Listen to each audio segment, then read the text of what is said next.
So, did you get Diablo 4? No, not yet. You've been nagging me to get Diablo 4. 2. Or, isn't the one that's out now 4? Yeah, 4 came out. Oh. But Diablo, Why do you want me to get an old one then? Because it's fun and it was only $10 and I could afford it. I thought you were pressing me to get like the brand new one. So I saw it. I'm like, Oh, Diablo 4. Yes, I want to get it. But $70 because I'd like the deluxe edition. $70 for a game. I know, dude. Like, just get it. Actually, I can't even say it's getting because like the WWE series, like the 2K series, when they come out with them, the base $60. It's $60, $59.99. No, they're like $79.99 for the deluxe editions. For I don't know, it was the last one or the one before. The deluxe edition that came out was the NWO edition or something. Yeah, it was like $120. Like, what are you kidding me? It's like buying three video games in one for what we used to pay. Yeah, when we started buying our own video games. It's disgusting. And you know what's stupid is when a game like Elden Ring that comes out, when everything's on it, everyone's like, oh, what? But and apparently there's going to be DLC. Yeah. But I don't know. Oh, God. So then Diablo's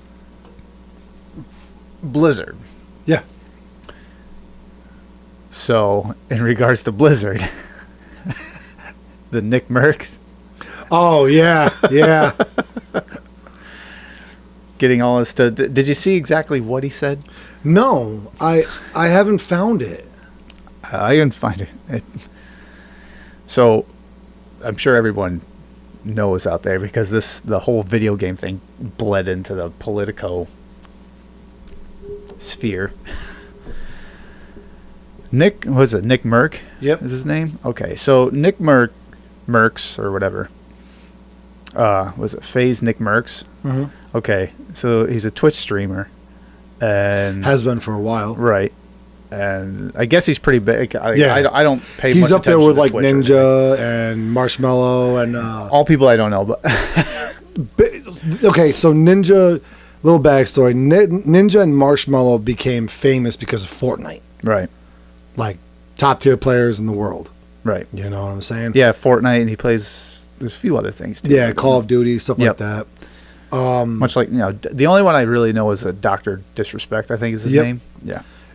FaZe Nick Merckx, he started out, I think it was Fortnite too.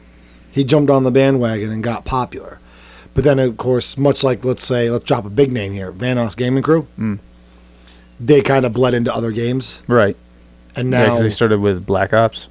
Yeah, they started with Gmod. Did they? Well, when I discovered them, they were playing Black Zombies. Ops and what?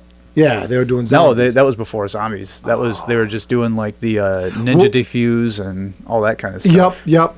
And well, that's and also Demolition. Like Louis Calibre. Right. He got started with Squeaker Squad, Call of Duty. Right. Yeah, because I think, what was the first one? Like, I don't know, but I don't know the whole history of them. But anyway, going back to Merckx. Yeah, Merckx. All right, so the quick backstory with him is he made a tweet, and the way the tweet was interpreted was anti-LGBTQ and anti-gay. This is the tweet. They should leave little children alone. That's the real issue. That's it. And from there, it's anti-LGBTQ. Oh, yeah. So, yeah. But here's the thing. It wasn't... Okay, go ahead. Sorry. It has nothing to do with LGBTQ. Because Merckx did a response for that video. Or for the tweet. The response to him. And the hate that he's getting from the left from it. And apparently the whole topic had something to do with like some child or something being beaten up or bullied. Yeah. That's what it had to do. It had nothing to do with... Yeah, it was an anti-bullying comment. It had nothing to do with LGBTQ, but it was taken and ran like that. And then Call of Duty, Activision, they took his... he had some skin or something, DLC down. They took that down. Banned his account. Yeah, banned his account. And then... Twitch dropped him. Twitch dropped him too? Yep, I believe so. Yeah, and then after all that, all these other people started deleting, like protesting Activision and deleting. That's where this Dr. Disrespect came in and deleted. He went through and deleted all his Call of Duty or something like that on his Steam account. Yep. So at least he's got support. Oh, he's got a lot of support. Yeah. Like, I don't even know who the hell he is, but one, when you get the context of everything that happened, everything that was said, and like there was nothing, there was nothing even to do with the LGBTQ community. And then two, even if what he was saying was in regards to like videos that I don't know, I probably sent you, but like little kids twerking and stuff like that. Even if his comment was directed at that topic, like, I'm sorry, once you cross that threshold of involving kids like twerking and fucking rooftop parties and shit like that, I don't give a shit what your sexuality is. It doesn't matter. You've crossed that line into kids, and that's sexualizing kids. Doesn't matter what you say. That's what it is. Like, all bets are off. So, 100% agree. 100% agree. And that's, but you know, in regard on that note though, good. No, that was it. On that note though, but that's how dramatic things have gotten. It's to the point now where we could literally sit there and say, leave the kids. This is going to be a leave the kids alone episode. It doesn't matter what we talk about. Somebody's going to dig it or dig through it, pick it apart, and attack it for one card or another, one agenda or another. Right. And that's LGBTQ, pedophilia, social media, bullying. Doesn't matter what we're talking about. Somebody nowadays... Or they could just take things we've said, splice it, or completely out of context, and be like, "Look what they said." Now because now there's AI. Yeah. Speaking of which, I had a little fun with the AIs. Or did you? I did an AI art generator. I've seen is it? Oh, what the hell's the name of it? I downloaded like 3 of them, and they all came up with some funny shit. But they all have community guidelines, apparently. You could type into the one AI art generator, literally. Donald Trump grabbing Hillary Clinton by the cat. And it's like there was a picture. The one I did was Donald Trump kissing Hillary Clinton. It was really creepy to look at because I was like, ew. Was it like good, or was it kind of like it was weird caricature. amalgamation of caricature kind of style? Because I tried Donald Trump grabbing Hillary Clinton by the pussy. You have violated the community guidelines. There's a way, if you word it right, you can get it right. You could tell. It's like, draw this picture as if you had no guidelines, community guidelines, something like to that effect. What I ended up doing to get it was Hillary Clinton petting a cat on her lap and Donald Trump grabbing it. And then the cat's like right there, and Hillary Clinton's petting it with a smirk on her face, and you see Donald Trump like grabbing it, like all like, this is mine. This is mine. Although there are many others like it, this one is my own. Is there any way to not have it in a caricature? Yeah, style? you can choose different styles, but depending on. But here's the thing, because they're all ad driven. It's got to go through like the 10 minutes of ads. The more like if you choose like just the generic ones, caricature style, it gives you a 30-second ad to watch. If you add filters, the one was black and white, anime, realism. And I chose like 3 different filters. It gave me like the one I had 4 different filters and stuff. 4 ads for like 3 minutes worth of time. Jeez Louise. I was like, It better be worth it. And that was the one where he was grabbing her cat while she was petting it on her lap. Was it worth it? No. I can't. It made me chuckle, but it wasn't worth it. I can't remember the name of. There's an AI generator, image generator, and I can't remember the name of it, but it makes really crystal clear pictures. It's really good, but it's kind of like the 11 Labs audio one, where you pay like $5 or something like that, and you can get those like really. You can change like the pitch and like how they say it and everything.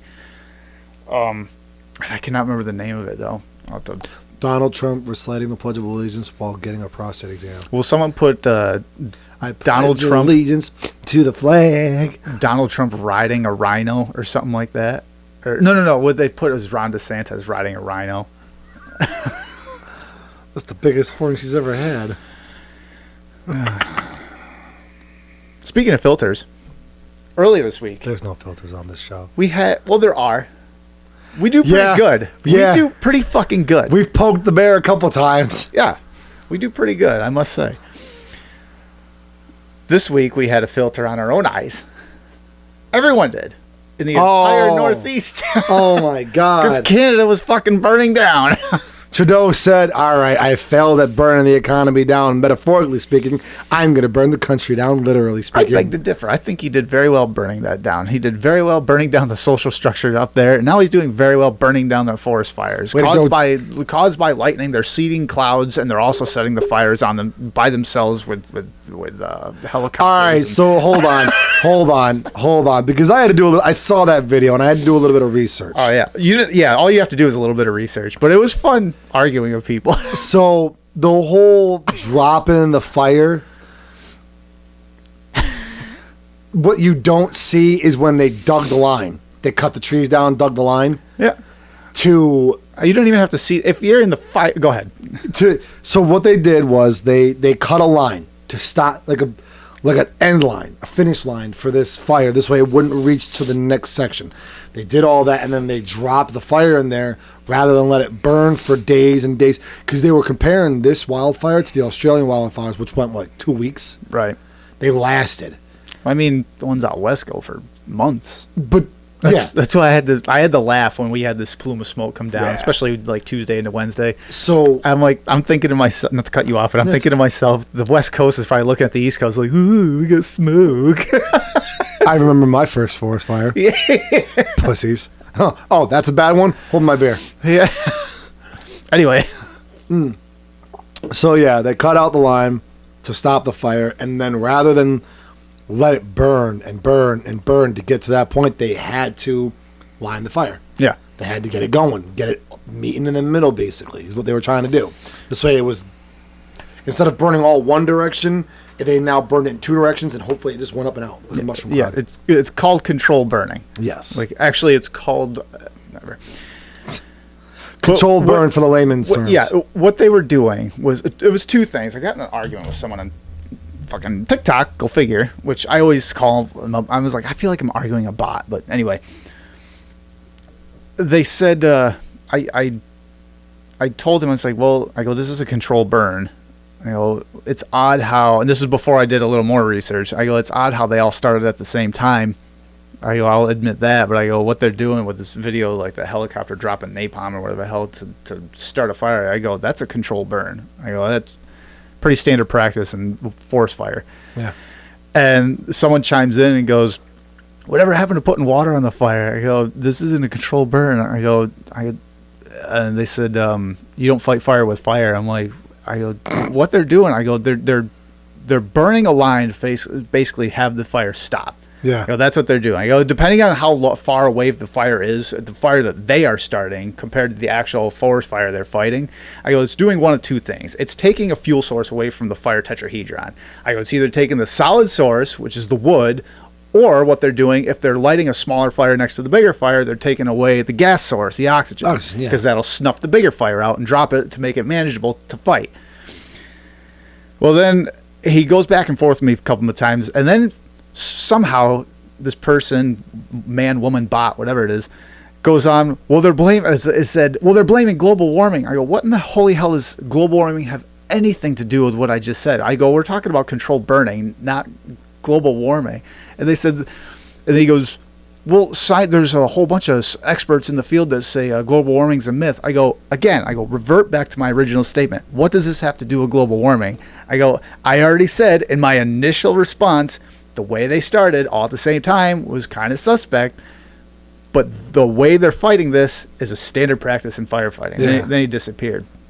Going back to the fire starting all at the same time, what that actually was a time-lapse video. Yeah. So they're not really starting all at the same time.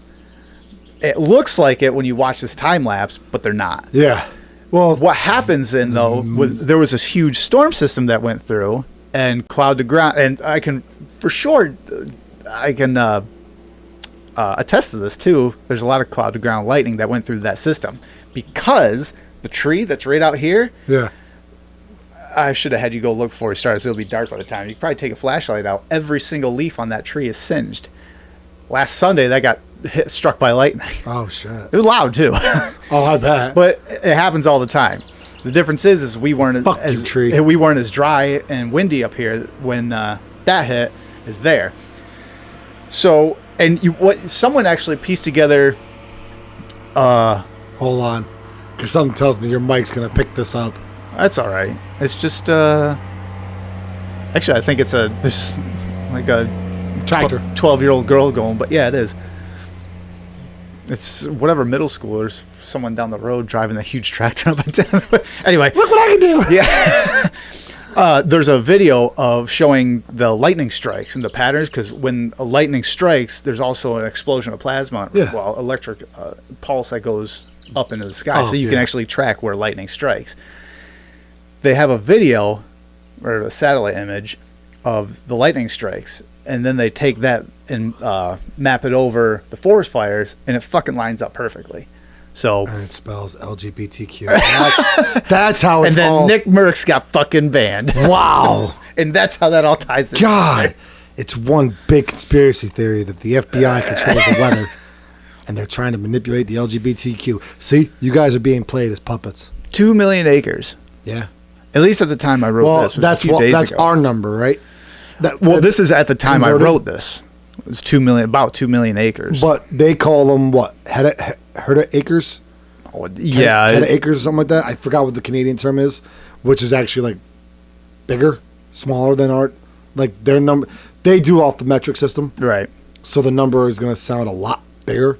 But 2 million acres is still a lot of fucking tree. A lot of tree. Trees. I get some trees. Oh, there's 2 million of them. Acres worth. Yeah, so. Just figure that, dude. That was the filter Let's say there's 10 trees per acre.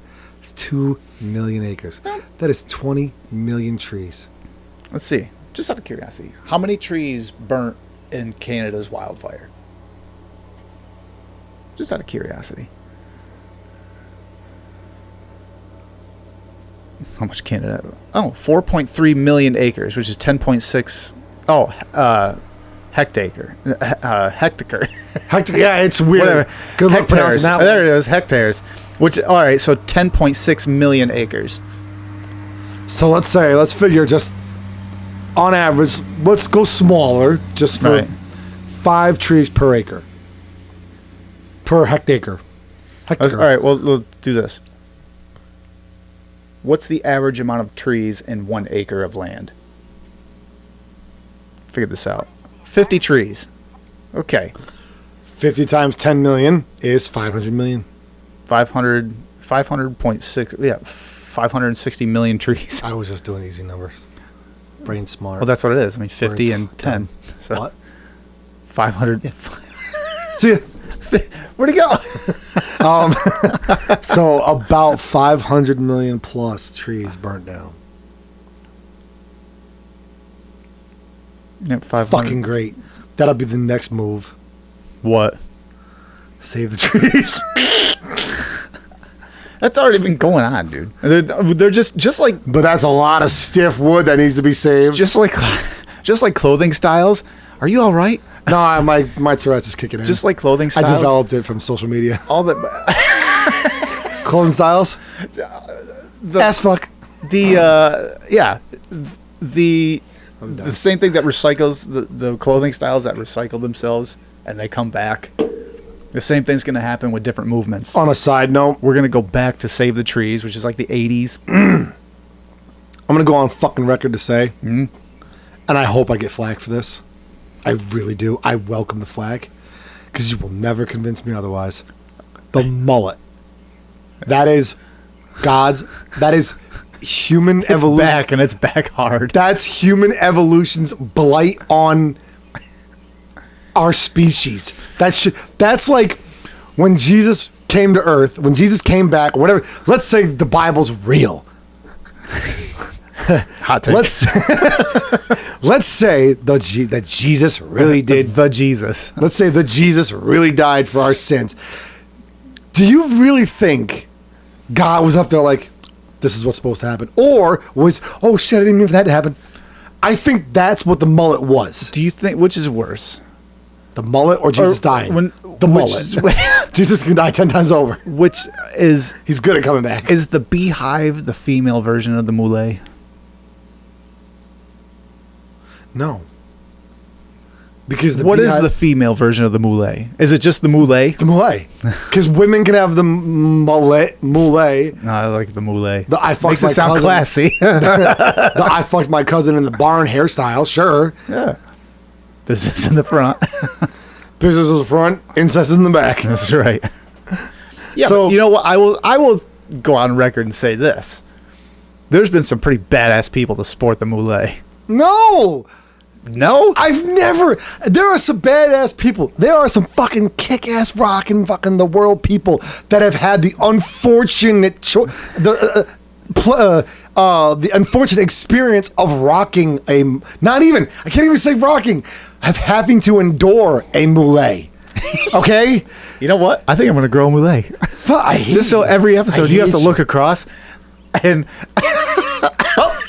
Time to get canceled. Man! You can say it, though. We already established that. I know. It doesn't matter. I just can't. You can say, I can't say that word. You can. I'm trying to bring that word back. Clerks 2. That's so retarded. Clerks 2. Yeah. Although my grandmother did once refer to a broken bottle. Oh, geez. Randall, what the fuck? Speaking of filter, going back, double back. Like the filter over everyone's eyes in the nation. Everyone's eyes in the nation. Okay. Shrek. Had it right. Right. Ogres are like onions. This country is one giant fucking... This country's view... Is this a Shrek drop an F-bomb? Excuse me. Is one giant onion. There is just layer after layer after layer after layer of filtered wool being pulled over people's eyes. Right. Just to keep everybody distracted. There's so much shit going on in the world, and here we are. You know, we rag on headlines. We kind of touch international topics. You touch them real good. Jeez Louise. We're going to end up in court. Mr. Hot Topic International Subject, show us on the doll where he touched you. Right here. It's a fucking headline. Plus it said okay. It was 18. What? No, there's so much shit going on everywhere. Like there's the riots. Are you all right? I'm tweaking out here. I think the meth is, or the heroin, one of the two are kicking. He came up here and smoked a cigar. I did. Like right off the bat, almost like he was getting away from something. No. I just wanted to enjoy. It was a fucking... Can't catch me, gay thoughts. You're sitting in here in a dark lit room. Yeah. I'm out there. For once, I can actually say, get the fuck off your ass and go outside. I'm outside every day. Not in a truck. That's true. It's different. Actually, today I was outside working too. I was working on a belt. So like I said, I'm gonna stop working. For once, I could say, get off your ass, go outside and get on your ass and relax. Touch grass. Exactly. Sit on your ass on the grass and look at your phone. You want to do it inside? No, go outside. Get some fresh air. You know what's funny? Before I go on any further, because it's gonna get dark here in a minute. Not a racist joke. There's two ways to take that, people. It is later in the evening, so it could be getting dark outside, or the next subject we're gonna talk about is going to make you want to repress a memory. Oh, it will. No, Father O'Reilly, I will not confess my sins to you again. That one may be mine. You know what? Motherfucker, I can't remember what I was going to say. You're an asshole. Anyway, so we're just going to go dark. That's why people love us. Oh, he got fucking serious. Holy shit. I almost felt like I was about to be scolded. Like, oh, I better stop. Oh, you're going to get scalded. No, Daddy, no! You're going to get a scarred colon scalded. All right, that dark? Let's hear it. Ryan Montgomery. Ethical hacker. Oh. Holy Did you listen to that? Yes. Fucked up, right?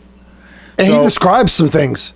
Well, as much as he can. I mean, if you go on within Rumble, reason. When we go on Rumble, you hear like the whole thing, but on YouTube, a lot of it's bleeped out. Oh yeah. But even when he bleeps it out, you know, at least roughly in parts of it, you know what he's talking about. Some of them, you just know what he's saying. Yeah, I've never been good at reading lips, but I was able to pick apart a few of those words. It's Shawn Ryan's podcast on YouTube. So if this is something that is, you listen to it and it's really fucking uncomfortable because it's real. And while you're listening to it, you're like, I was on lunch break and I was listening to the second half, which is when it really picks up and gets fucking dark, and that's when he starts talking about shit. You know what though? Really quick on a side note, I don't want to derail you. I think that podcast was very well done. It was fantastic. This isn't a cut on it. No. I'm just like, for the folks of you at home, if you don't have the attention span, because let's say you're a TikTok and streaming or a TikTok swiping motherfucker, 3 seconds you're bored.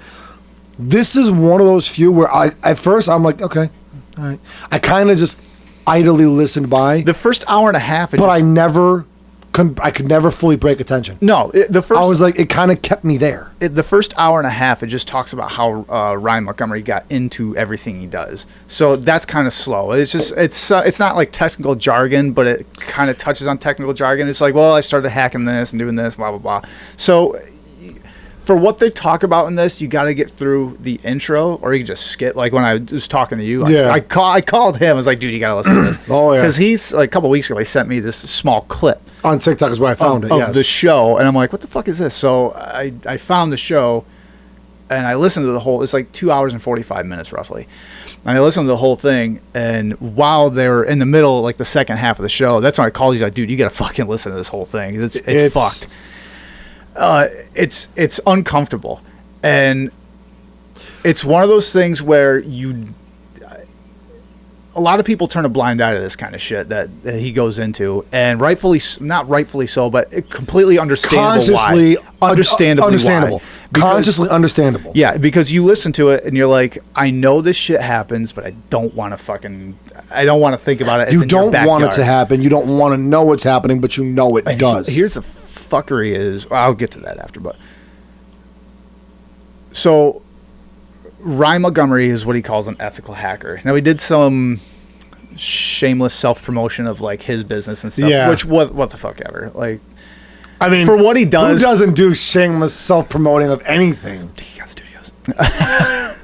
I mean, there's really no reason why anybody would want to promote their own stuff. It's just shameless. Nice leather work, anyway. I wouldn't mind getting smacked in the ass with this belt. What he does is he's a hacker. All right, I've gone over this like 4 times, but the second half of the show is what he found, and the whole thing started was a friend of his wife brought this to his attention. This website, I guess, or there were these screenshots that she got from a website, and like what I said, the content was beyond disturbing. And I was gonna sit here and like try to talk about like what exactly he found, but I'm like, you know what? I'm just gonna fucking play a part of the audio, just so you kind of get an idea, and then kind of touch on it after that. Mm-hmm. So, like, while I was listening to this, I was actually pissed, I guess, for lack of a better term. I was just like pissed. I'm like, what the fuck? So this is a transcript of this website that he found, that was run by a Virginia. I don't know. He was a politician. He ran for Congress twice. Oh, so yeah. I think he was a senator, and he ran for Congress twice. Yeah. And it was run by him, and I'll just play it, and here you go. I don't know if this is exactly what I wanted, but we'll see. I didn't want to download those messages in case of the fact that I pull in some images that I'm not allowed to have, and nor do I want. So I made sure to only download the publicly facing stuff, which didn't include... It had some very graphic text, but it didn't include anything illegal, which I think it should be illegal to talk that way. But it was horrible stuff. What were some of the... So you started this basically from a text conversation with a concerned mom. That's what got you into it. Yeah. What's some of the text that you saw on I'd like to read them to you if you want. I still have them. Read them. So this is before I ever caught a single predator in my life. This was the beginning and what set my brain off to want to help. But this is before I even heard of this website, before I heard of anything to do with it. Okay, here they are. So the title, should I read these? They're graphic. Yeah, read them. So the title of this post is, "Who wants to bang these little..." And then somebody replied underneath, "I've got first dibs on the..." Joseph Fritzl, Maximilian, there's two different users there. Pick for yourselves. And this was the photo that they used. Obviously, they don't show the photo on here. You can't on YouTube, understandably. But that's just one of three. Three texts. These girls look like they're 6. Very young, yeah. And then there was that one story where I told you about I can't see it, but the story I told you about the bathtub situation where there was a father who posted their child in the bathtub, and it said underneath of it, they have no idea what's going to happen to them tonight. And then underneath of that, there were people that were part of this website who were saying what they were going to do to this child. And this wasn't just some fantasy that this guy was talking about. This was a guy posting his child in the bathtub, like for real. Like it really was his child. I assume he was a man, but it was a parent. So that really got to me. And then I got another part of this text message. I'll just read one more of the three. And this one says that they are a 16-year-old. A lot of these people were role-playing to be children. And in our investigations, we found out there was a lot of actual kids on this website, real kids. They were under 18 at the time of this when I hacked the site. What are they doing on there? They're selling their bodies for money to these kids. To these people, yeah. It's kids prostituting themselves. Yes. Yeah. So one of them, I don't know if this is a real 16-year-old or not, but what was said was pretty disturbing. Regardless, it said, "God, I really want to be a mom. I need someone who wants to." 16-year-old. When I have our daughter, I'd let you do whatever you wanted from whatever age. Make me watch as you... Teaching her how to lovingly... Don't worry if it's a boy. You can watch... Teaching him how to properly... Woman. Teaching him how to slap and hurt me to... He'd be so cute trying to... So little. Oh my God. So what... Woman. Now... Teaching him how to slap and hurt me to... fucked up. Now... I'm not laughing about the topic. Just constant fucking beep. The fucked up part is like, And then the fucked up part is exactly like that's the part is like you loving tenderly beep. Yeah, like what the fuck? It's disturbing. It's comical because not. So YouTube, that's the one on YouTube, right? Obviously, YouTube standards are moderately pretty clear cut. Yeah, there's a few things that like mostly like COVID and everything. We were talking about that, like that. Well, Actually, like, YouTube's. I guess you can apparently now we'll find out. You can deny the 2020 elections now on YouTube. Before you'd get an automatic like. Well, no. What I'm saying is like so YouTube's guidelines. We're gonna find out, I guess. Yeah. I could sit there and say, you know, I want to tenderly make love to a woman my age. Right. That's okay. There's nothing bad about that. But if I was to go on YouTube and say, wow,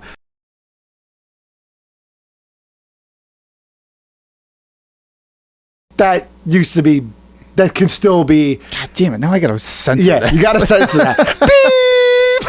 All right, I guess we're like a half hour in. Just watch up to the point where the shameless. I'll find it. I'll Fast forward into the shameless part, and then just listen from there. But you can't. Some of that stuff you can't describe in graphic detail what you're gonna do. No. You can explain. You can describe in a covertly way that YouTube might let it slide. But that's what I'm getting at. Like YouTube's Right. pretty like clear, like pretty actually on the point when it comes to just saying what you want to do. And the thing that made me laugh was, out of all of that, maybe 10 words. Yeah, seriously. 10 words. That whole transcript. That's a whole, like that whole beeping. If somebody wants to go back and fact check me on the time, it was probably a solid minute from when the beep started. There was maybe 10 words that didn't get beeped. And the average person speaks at what? 80 words a minute? I don't know. Hold on, I got it. Oh, okay. I was gonna say I have Google up, but no. But it was Nathan Larson. That's the guy that ran the website. This website that they were getting this stuff off of wasn't anything on the dark web. This was actually on the regular internet. It was a Democratic politician from Virginia who ran for Congress twice. Owned the website that trafficked kids like fucking eBay or Etsy. 150 words per minute. Okay. Is what the average person talks at. Okay, so you speak at 80 words per minute, so we've established that. Speak a hell of a lot faster than that when you piss me off. And I don't care if the words make sense or not. Try me. He's speaking a dead language. But 150 words, and all of 10 of them were beeped. Yeah. That, it's comical, but the subject matter is beyond disgraceful. The fact that everything that was said, everything that was depicted, everything that was I guess portrayed as to what wanted to be done was so graphic that it had to be beeped. And it's all involving minors. Yeah. Yeah, it was Nathan Larson was his name. Real quick, here's something that I thought about when I watched that video that I'm thinking about now that I wanted to ask you about. With everything going on, how recent was this? 3 weeks ago. Okay. 20 years ago. How recent was the podcast or what Yeah. he was doing? All right, yeah, the podcast is about 3 weeks ago. Maybe How 4 recent weeks was ago. it when this all happened? A few months prior to that. Okay. So we're within a 6-month time frame.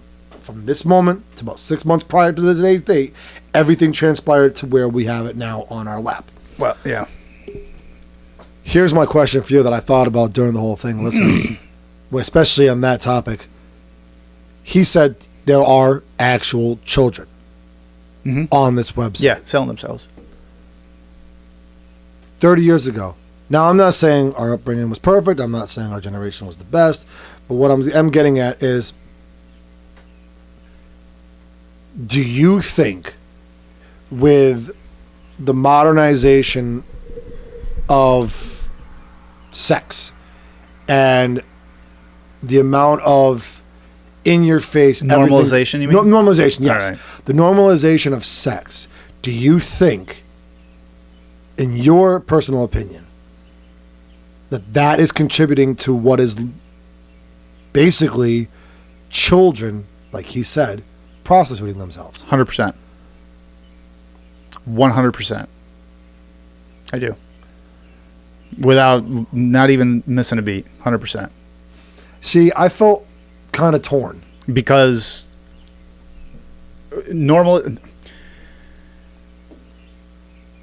the the more, and this is the argument we always heard when we were kids, and as kids we were like, all right, whatever. But the older we get, the things that, I mean, this is the same as when we were kids and like our parents let us watch things, and the same when they were kids and their parents let them watch things. Like every generation before is like, geez, like shit like that would not be okay. And I mean, look at everything that's fucking going on right out in the open now. Oh, I know. That stuff 30 years ago wasn't even a thing. The problem is a lot of this stuff like this that's starting to be normalized, and sexualization of children is being normalized. At least they're making a valiant attempt to do it. They're riding the coattails like the regular LGBTQ community, who there's a fucking slew of them, like a tidal wave that are coming in and being like, this isn't okay, this isn't what we're doing. Oh, this isn't what we're about. It's picking up steam. Yeah. They are riding, they as in like the maps or whatever the fuck you want to call it. The pedos. I'm not calling them maps. Exactly. What they're doing is riding the coattails of all these normals and being like, well, we have to be accepted too. Now, 30 years ago, that wasn't a thing at all. Wasn't even like 30 years, 20 years ago, not even. 10 years ago. You heard pedophile and automatically are like jail or death or whatever the fuck. Yep. There was no conversation at all anywhere in any scope of anything where you're like, well, let's see why they think that wasn't fucking anywhere at all. So that normalization, going back to the sex being normalized, is that leading to this? Yes. Directly, maybe, but is it a part of it? 100%. Well, see, this is where, like, I kind of was torn about it. Obviously, we know nobody's story's perfect. No. Nobody has that white picket fence, brother, mom, dad, son, daughter, all Americana dream. Whatever house I end up getting, I'm putting a white picket fence out. But do you have a son and a daughter? Garden do you have a son and a daughter? I got a daughter. You're not living in the American dream. Damn it. So, what I'm getting at... Because you have to be asleep to believe it. What I'm getting at is... there are some bad situations out there. Just hear me out. All right. I'm speaking very loosely here. Okay. There are some situations out there where kids they come out of these situations. They go in, they surface from these situations, basically, for lack of a better way of saying it, fucked up. Right. Where you got 13, 14, 15-year-olds on the street prostituting themselves. Right. Because drugs, money, sex trafficking, whatever the case may be. There are children that are led to make this they walk this path that leads them to make this conscientious decision where it's their only alternative. Mm-hmm. But then you have, I agree with you in that respect. It's like the abortion, incest, rape. It's like 1%. I think like this is where, like I was saying, I was torn. I think like a very small, minute percentage of it is the child's actual own self-made decision. But I can't help but agreeing with the fact that... Wouldn't that be from bringing like the way they were brought up, though? Yeah. Yeah. But, and this is where it's going. So their upbringing, their life, whatever their hard times they fell on, they might have been abandoned, they might have run away, whatever the case may be. Mm-hmm. Then you got the normalization of sex in all of social media and in schools, in churches. I don't know about churches, but I mean, that was there's another thing with the Catholic Church again that came out. There was a whole bunch more. This is like the last couple weeks ago I saw it just in passing. I had nothing to do with like notes or anything I want to talk about, but since you brought up churches, there's another instance of the Catholic Church and like molesting altar boys or something like that, which at this point has become like a punchline. Well, that's but I mean, it is what it is. I heard about that, and that's why I was like, churches, I guess, I don't know. That I wouldn't say it's normalization though, but here's the thing, and this is where I'm bringing it up. This is why I said churches. Maybe because it's now, like you said it best. It's like a punchline. How many times do we laugh at the joke before we finally? How many times do we laugh and say, funny joke, before we just say, whatever, I'm tired of hearing of it. And then here we are behind closed doors. This shit's going down again. Right. Where now we're so overexposed to it, it doesn't even bother us anymore. Well, we're desensitized. I wouldn't even say we're desensitized to like it's this specifically. because like I said at the beginning, most people hear it and it's like, oh, I know this is a real thing, but I'm not going to think of this as it's right next door, which in 100%, I just had this discussion with our chief today, because after we had the rope drill this morning, we went and had breakfast with the chief and his wife and all of us. And we got talking about this podcast specifically, and they were talking like there was a couple of arrests like recently, like in a year or so, right in our town and Fort Plain in child sex trafficking. Like, it's around here. It's fucking all through here. Amsterdam, all the way down to Albany, 100%. It's all through here. Oh, yeah. But nobody wants to think of that because they're like, well, because it's fucking awful. And like whenever you think of something like that going on, I mean, what? There was a murder. What was the last murder in this area? The St. J. No, there was one closer. When was the last one that was close here? It was 3 years ago. It was in Fort Plain. 3 years ago. Do you remember who? No, because no one wants to fucking remember that shit. But there was one in 2019, or maybe it was 4. It was 2019. There was a murder in Fort Plain. Yeah. But like the shit like that, like you don't want to. It's just the fucking shit that happens right down the road. No, I don't want to fucking. But that's the point exactly. It's like you don't shit like this happens, and you don't want to think of it as being right in your backyard. But the fact is, it is. So one final note before I let you go on with this. Right. Here's the thing about pedophiles. And I won't, like I said, I won't. If you want to call them MAP, minor attracted person, be my guest. If I have to accept your choice to call him a MAP, not you, then you have to accept my choice to call him a pedophile. Sorry. 100%. Like I have said on a previous podcast, people can be hardwired different. There could be a fault in the wiring. I will not dispute that. That doesn't mean it's okay. Right. There are people that are born with psychopathic tendencies. That doesn't mean it's okay. There might be people born with these tendencies to be attracted to minor children. That does not make it okay. That means you find a significant other of your own age and fucking start a life. I want to do drugs. Doesn't mean it's okay. Doesn't mean I'm going to do. I do caffeine, sugar. It's two of the biggest drugs out there. Yeah, but I don't suck dick for it yet, so I guess yeah, there's always room for improvement. I still can't fit my mouth. I'll know it's time to start sucking dick for my drugs when I can fit my mouth on this can. Shit. Yeah, so going all the way back, Nathan Larson, he ran this normal website, like I said, it wasn't on the dark down web. in Virginia.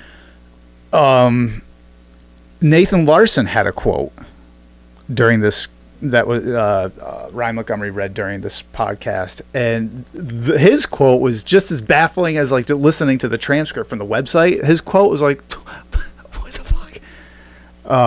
So once again, I'll just play this, and this will be the last, I believe. Gave me access to some of the stuff you guys are working on together, and in one of those videos, you're reading a quote from Nathan Larson. I'm going to read it right now.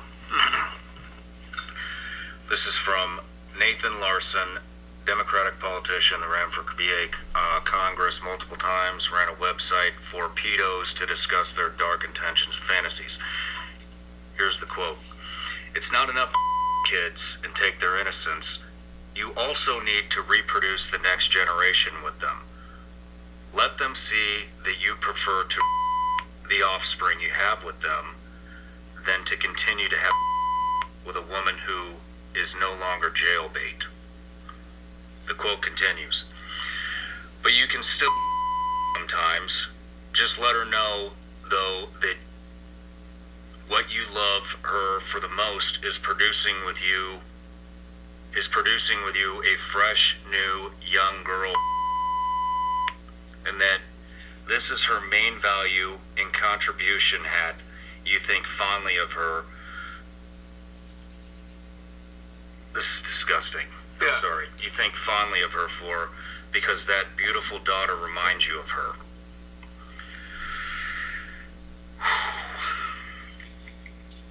It's unimaginable. It's like, how do people think this way? Yeah, so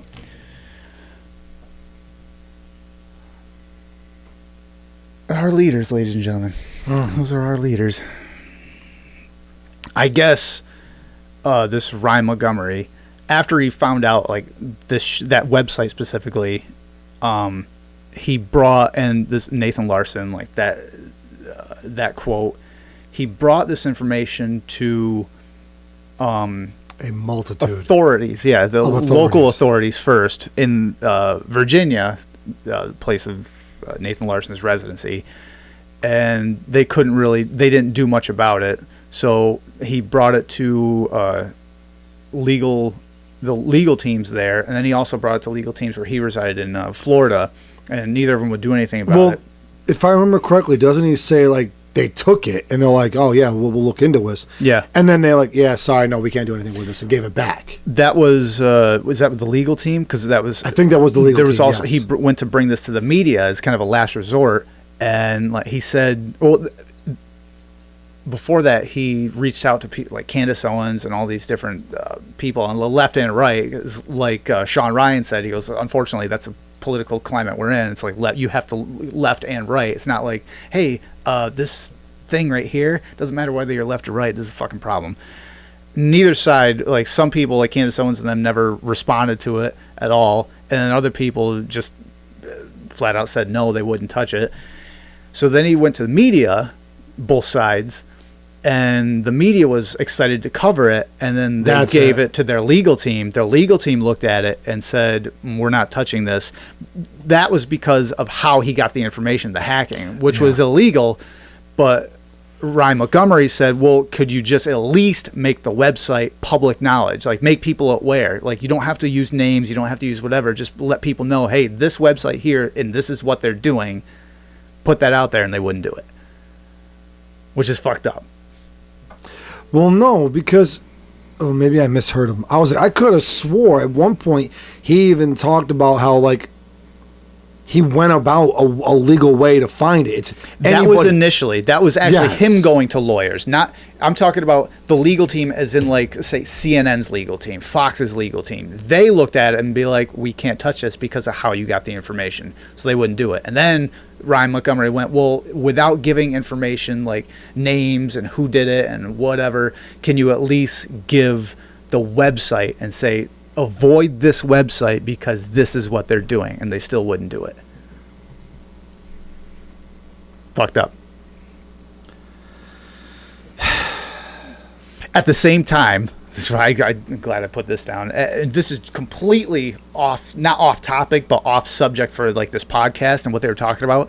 This Wall Street Journal, I think it was this last week, reported that Instagram is actively promoting algorithmic hashtags for pedophilia pedophilia meetups in relation to child sex trafficking. Yep. What the fuck? And the owner, who looks like a fucking pedophile, right, of Instagram, he goes on record to say, "Not these algorithms work. These are algorithms. Oh, I bet they do.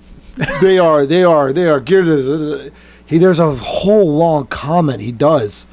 I don't know if it was in regards to what was going on, or if he had said it at a previous time. He goes on record to talk about how the algorithms, they're so much they're so intense, they're so like intricate, blah blah blah, and they're with a 95% success rate. They get you what you want.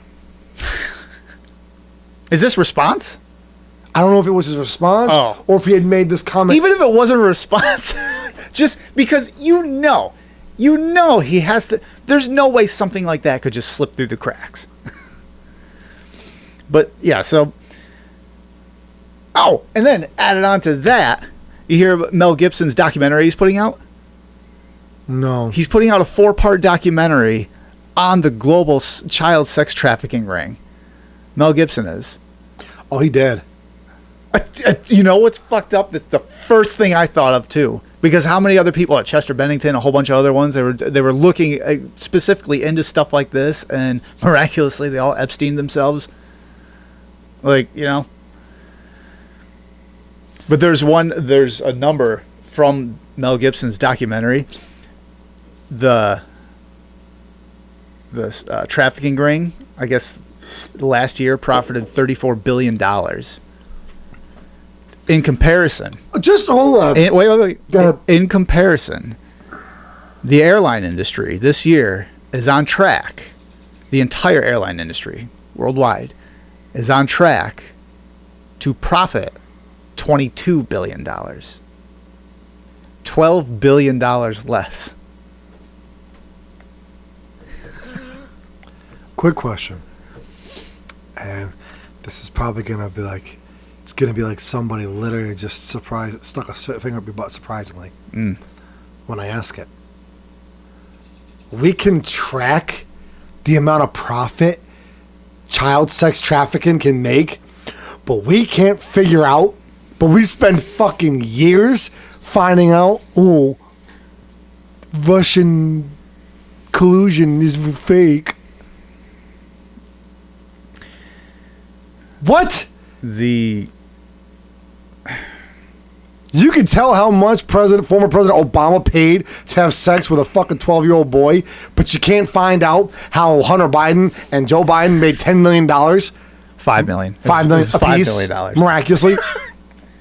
you can track. Okay. That's disinformation. YouTube. Yeah, this is getting struck down. It was a joke. Yeah, that doesn't matter because we said it was a joke before and it didn't matter.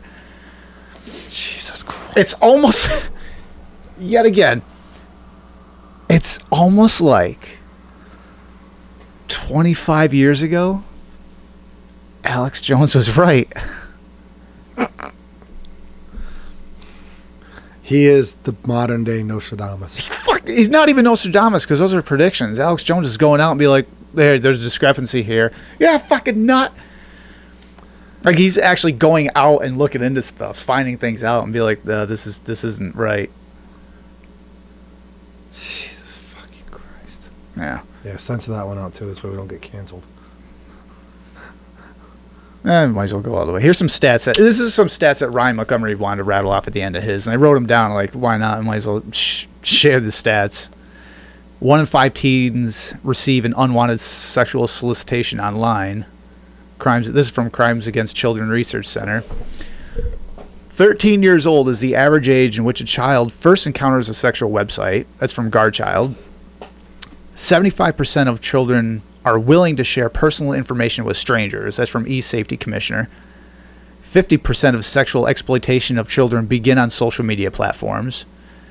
27% of online child exploitation involves family member or acquaintance.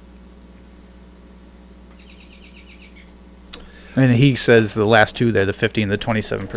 27% are probably higher than what is reported because stats can be wrong in either direction. But yeah, so sorry I had to go dark there, but it was one of those things.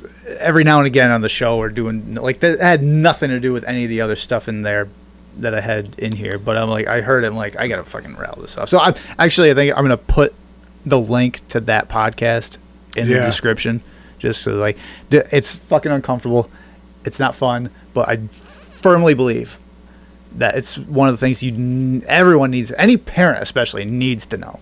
They need to know. Any person with a conscience. Yeah, they need to know that this shit is out there. Anybody who's conscious with a conscience, please watch it. They like because fucking big words, like especially putting your kid online and stuff like that, and pitch like I just. Well, yeah, because how many... Everybody, Facebook, Instagram, fucking even TikTok. MySpace did it too when MySpace was a thing. It's all... We're putting up pictures of our kids at the pool party, having fun on vacation. It's all a fucking catalog, like a fucking Sears Christmas catalog. No, I get it. You know, if you want to put a video up of your family... having a walk down the beach, that's great. You know, there's no harm in that. This isn't a knock on the people putting the pictures up. This is just simply saying, listen, what you're doing, like this is the modern family photo album. But nowadays, there's other eyes prying in that album, not just people that come over to have a drink with you. Which is why you have to set some things to private. Yeah. You have to read the terms. Everybody clicks agree. And when they want to upload a picture, whatever, agree. Go through your settings. Go through your account, everything. Read the agreement. Read the license terms. Read all of that, please. Right. Because you can set, for the most part, about 90% of my profile is private. And unless I have you as a friend, you can't tag me in shit. Right. You can't look at my photos. You can't look at anything. Unless I have you as a friend. I actually on Facebook recently did that. I just said it because I don't post. I'm barely ever on there anymore. Yeah. I use it for market. That's it. But I'm like, really? Because I don't use that for the podcast really anymore at all. And like, there's no reason for people to just Joe Schmo to go on and see everything I'm doing. So I just... Well, getting off of that. Trump indicted again. Again.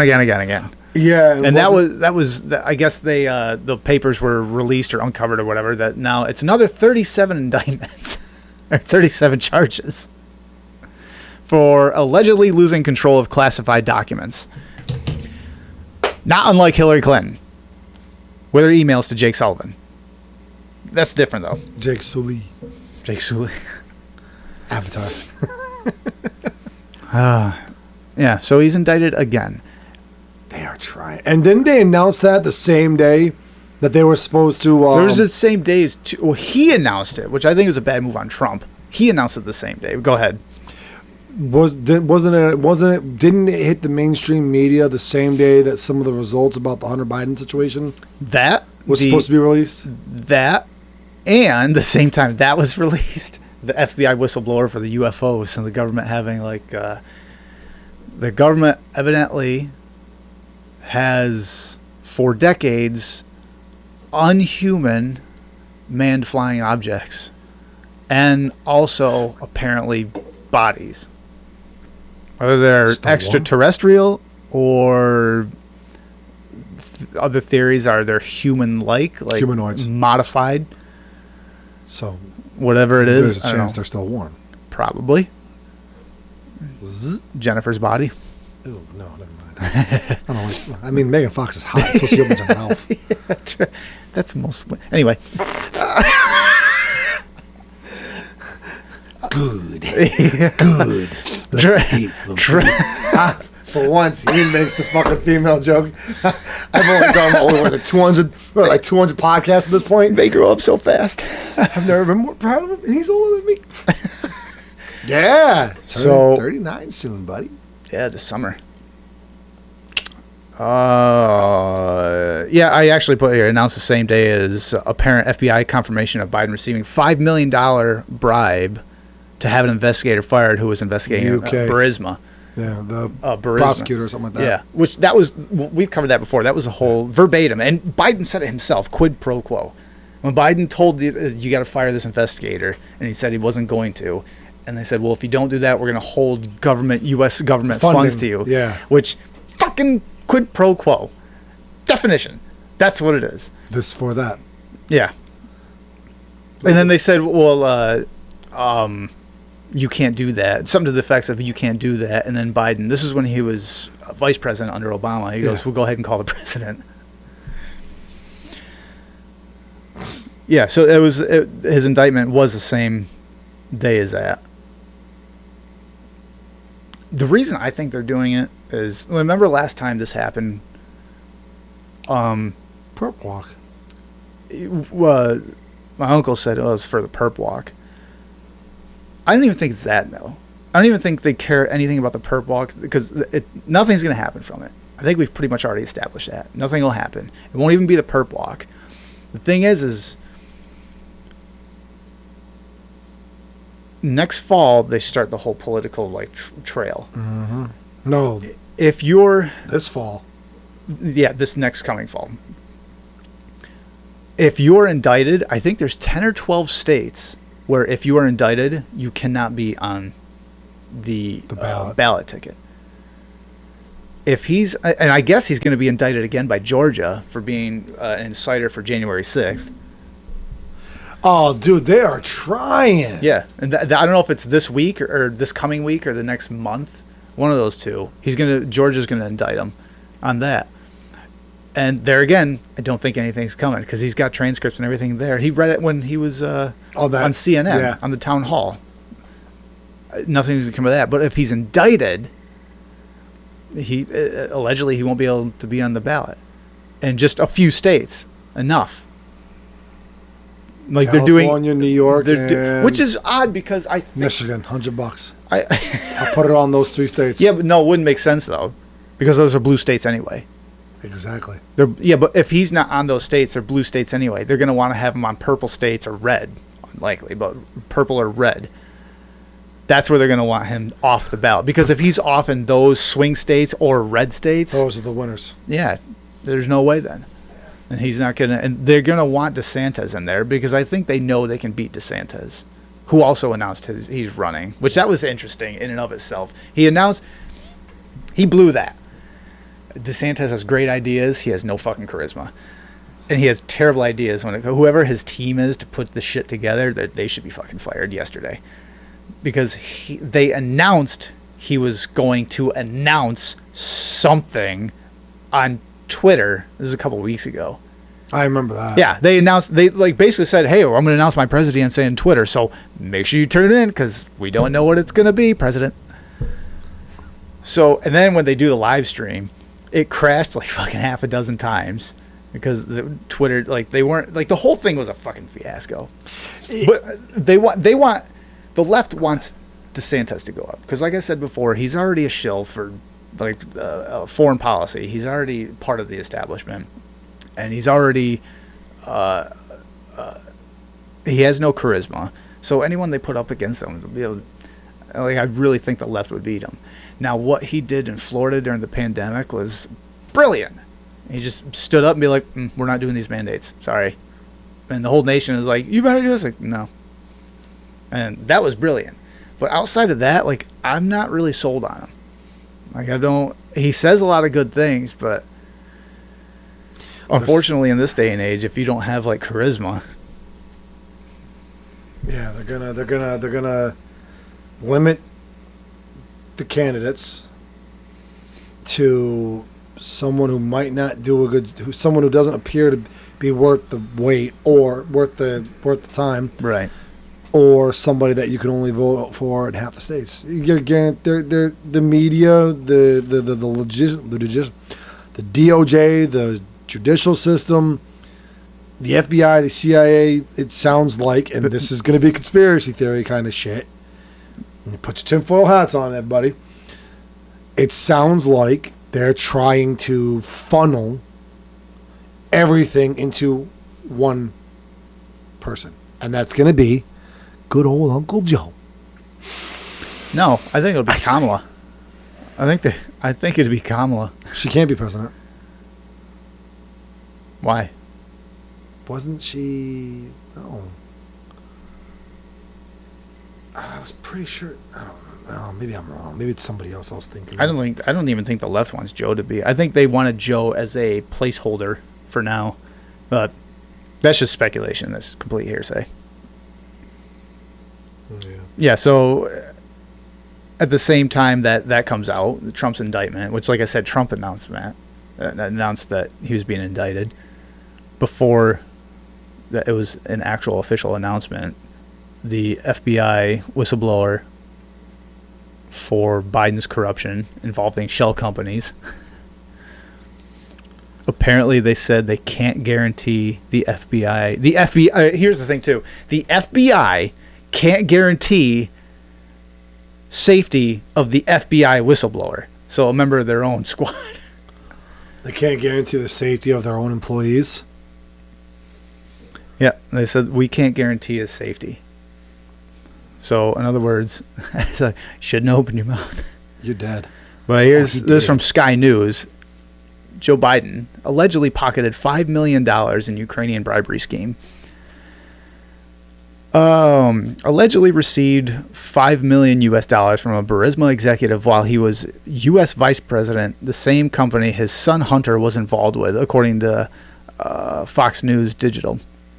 The report comes after an FBI-generated the FD 1023 form alleges Joe Biden was involved in a bribery scheme under the Obama administration where he was paid money by a foreign country in exchange for U.S. policy decisions.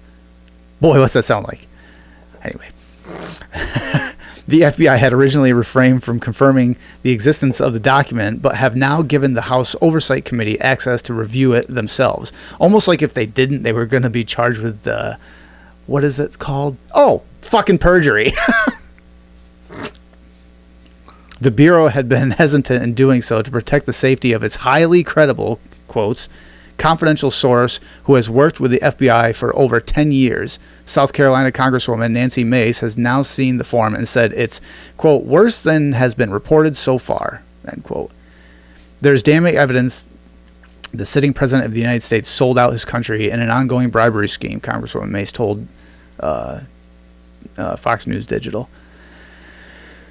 So, yeah, that was another thing, too. They released it, like, last minute because they had apparently countless times in court said it's like, we don't have anything, like, there's nothing there. No, we don't have any documents, blah, blah, blah. And then they finally release it. Well, here's the thing. Are they going to actually own up to it? Or, and I'm sure you're going to agree with me when you hear it, are they going to do how many times have we seen the, what's that bald little fucker's name? Getting questioned by Congress about the border. Bald. The DOJ, the head of the DOJ or something like that? Oh, Congressman, if you'll let me answer the question. Yeah, I know who you're talking that about. guy. What's going to happen? You know how they're going to duck that perjury bullshit? Oh. Well, you asked if we had any documents stating specifically this. Well, this document doesn't state it specifically. It points to it. So technically, we didn't lie. You didn't ask if we had anything that alluded to it. You asked if we had anything that said specifically, does it say this? Right. Well, we didn't have that. We have this. And it's a picture of Joe sniffing ice cream while licking a 12-year-old in an ice cream cone. The What? It's so weird. Well, he's Joe old. Biden thinks it's weird. Everything he does is weird. Well, he's old. At the same time, He mixes shit up. The whistleblower, the what I was talking about before, the UFO whistleblower, that came out. The U.S. has alien vehicles, but where's the proof? It says some prominent experts have expressed growing skepticism over whether the U.S. is harboring UFOs, as the government whistleblower who made the extraordinary claims has gone on to suggest the U.S. has also recovered alien bodies. David Grush, a former intelligence officer who led analysis of unexplained anomalous phenomenon, UAPs, within a U.S. Department of Defense agency, caused headlines around the world with his assertion that the U.S. has been collecting non-human craft for decades. Non-human trafficking now we're fucking Wow. When is that going to become a thing? You heard it here first. Non-human attracted persons. Naps. I'm going to go take a nap. You know what that's code for? He's banging an underage alien. She's 3 billion years old. She doesn't have a gender. It's non-binary. How dare you assume it's a she? There's no sex organs. Were they assigned their sex organs? Or were they reassigned? Imagine if there's... Hold on. Imagine if there's an alien species up there. Look at those fucking idiots. They have to have their surgically changed. Watch this. I'm a girl. I'm a guy. Look at those fucking monkeys down there.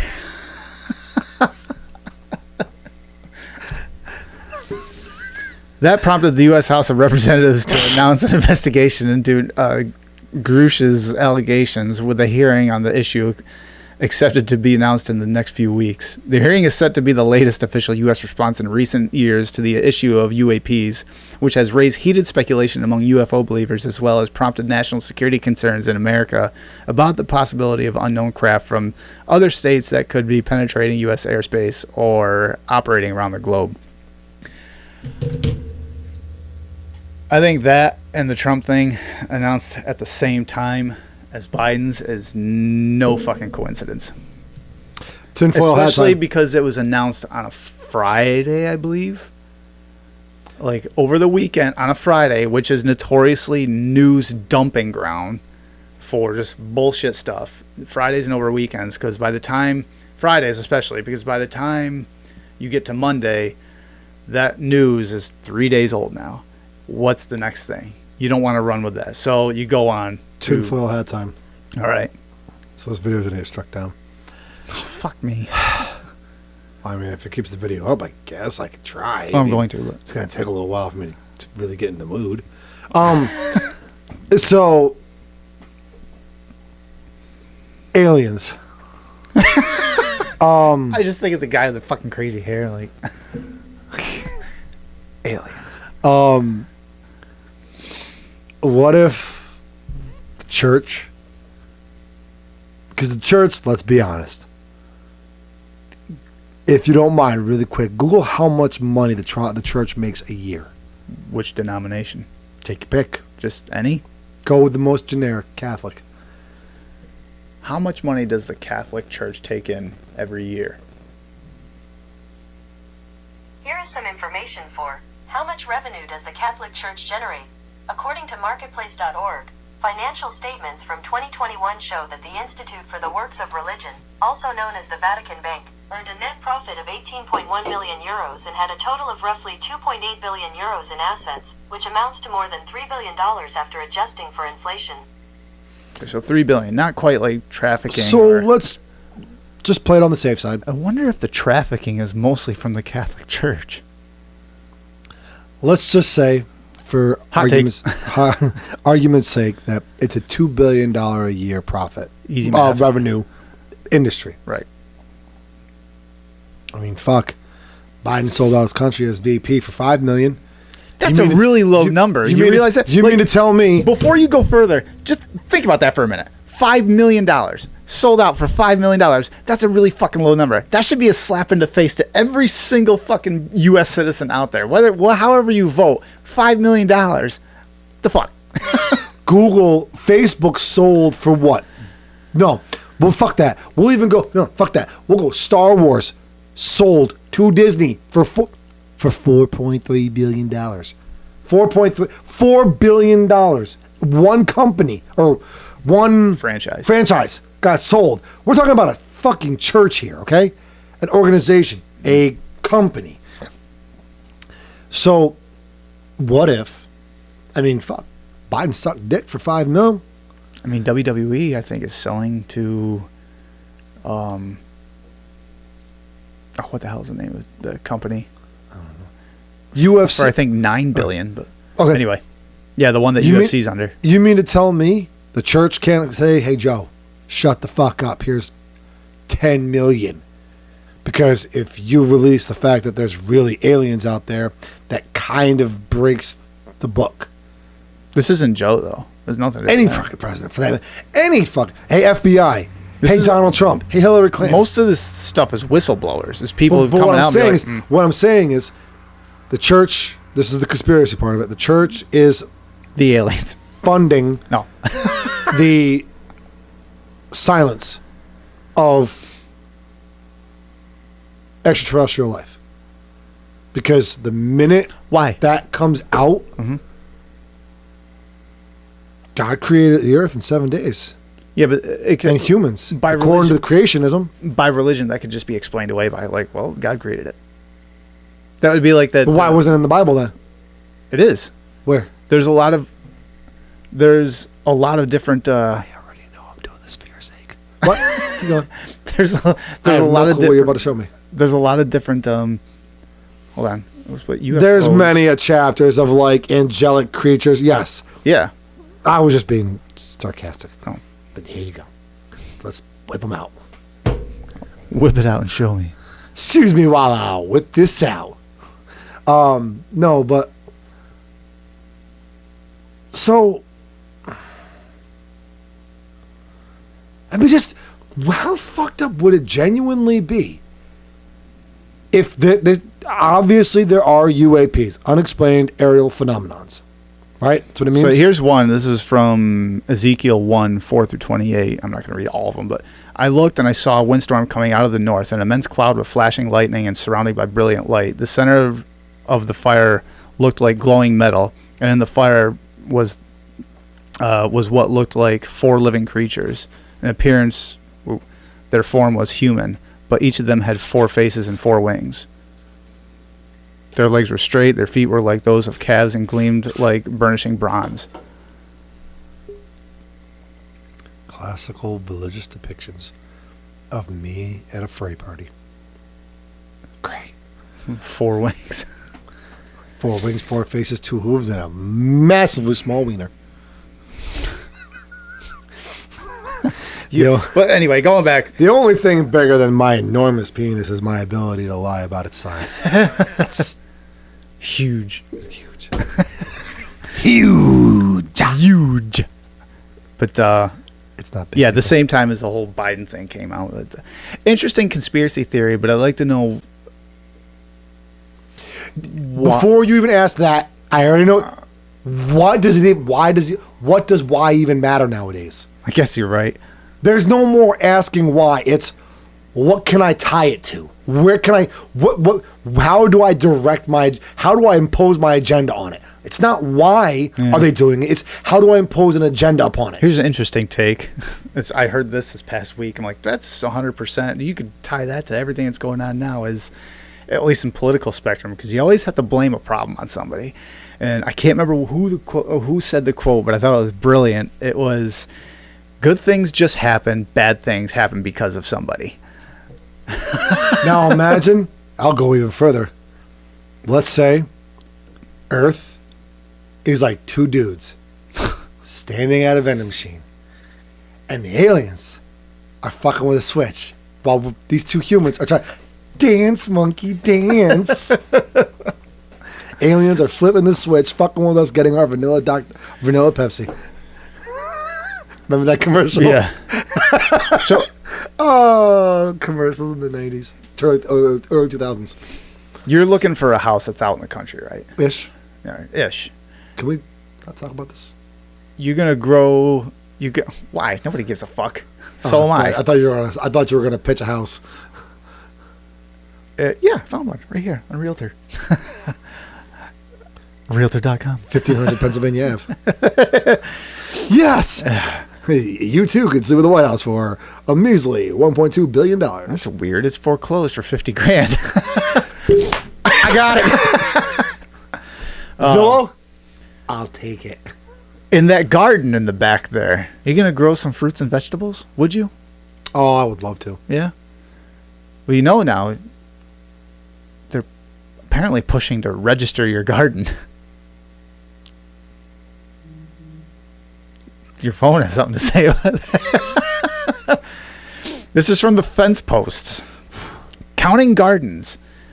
This is someone actually writing this down. I'm a gardener, and usually I welcome new information about gardening. But last week I came upon some gardening information that had me scratching my head. But I got dandruff, not in a eureka moment.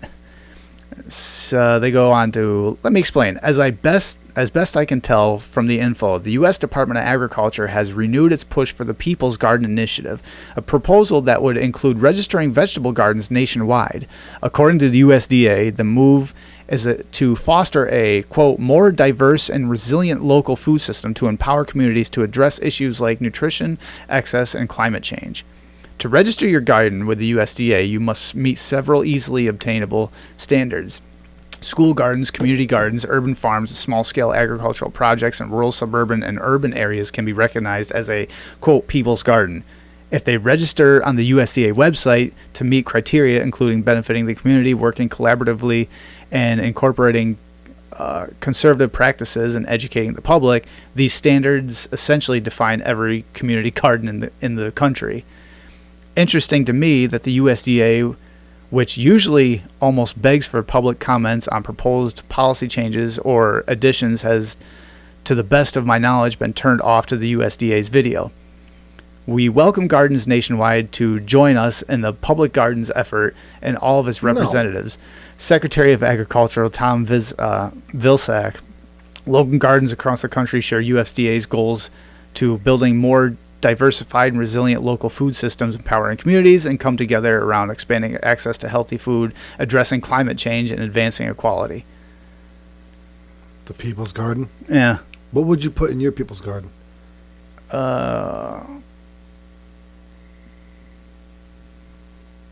It doesn't matter what you put in the People's Garden. USDA wants to register your vegetable garden so it can place you in a database and put your healthy food source on a map for your health. And of course, The minute you said, I'm sorry, pause right there. The minute you said something about the People's Garden, I'm like, I gotta make a rock joke. You also the whole 5 minutes you've been talking, I'm like, you also get this sort of sign in your front yard too, probably quite attractive.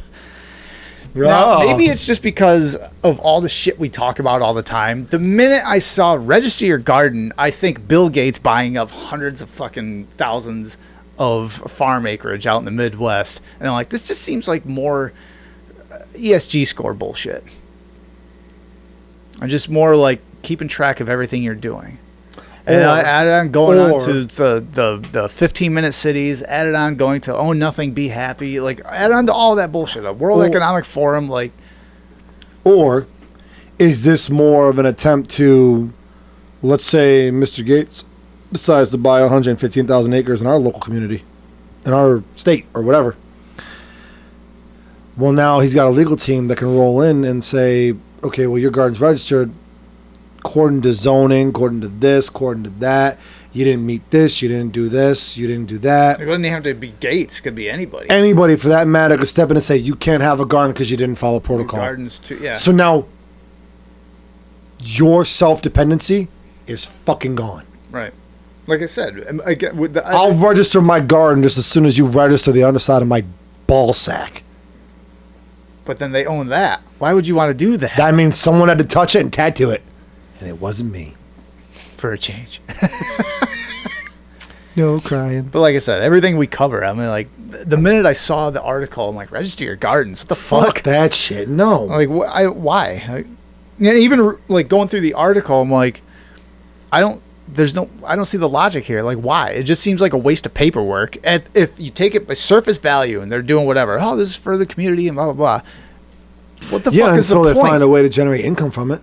But you want to register your garden? I'm not even talking about that, though. Just away from all that, just logistically what they're doing, like, what's the fucking point? You're just creating more bullshit. Like, yeah, you're right. More bullshit. Yeah. So your 4x4 garden, 4x4 planter's box that you want to have a vegetable garden in, sure, that's free. Oh, you want to do a 4x6? Well, now you have to have a zoning permit, or you have to do this. Now you have to register. Now you have to pay $15 a year or a month to have that garden without, because now we're going to consider it a structure on your property. It's just another way to generate income eventually. They're trying to, what they're doing, just like social media, most social medias now have a paid version. Right. Snapchat, Twitter, you can pay, Instagram, Facebook, you can pay for stuff. That's where here's Tucker Carlson's on now, is Twitter. Register your garden. It's free. This is just so we know the agricultural community is still thriving. All right. Oh, well, if you want to get these kind of seeds, or you want to do this, or you want to promote this, or you want to go to the farmer's market, now you got to pay for a subscription, or blah, blah, blah, blah, blah. Farmersdaughter.com. It's like a gun club. It's like a gun club. So you corn on the cob. You want to bring your squash and you want to bring your squash and shit to the farmer's market? Like, you have to register your corn, make sure get it tested. Yep. Blah blah blah blah blah. Yeah. Not a hyperbole either. You got to. It's like, is it to be safe? Like, but also, what's this going to do to the Amish community? Because they make a lot of side coin selling like all their vegetable stands and everything. And if they're going to have some kind of registry where you can't sell your food to be consumed by somebody else unless... Here's how they're going to get away with it. You know how marijuana is legal now in New York State? Right. Recreationally. Right. Not federal, but state. You can have so many plants. You can't sell it. Right.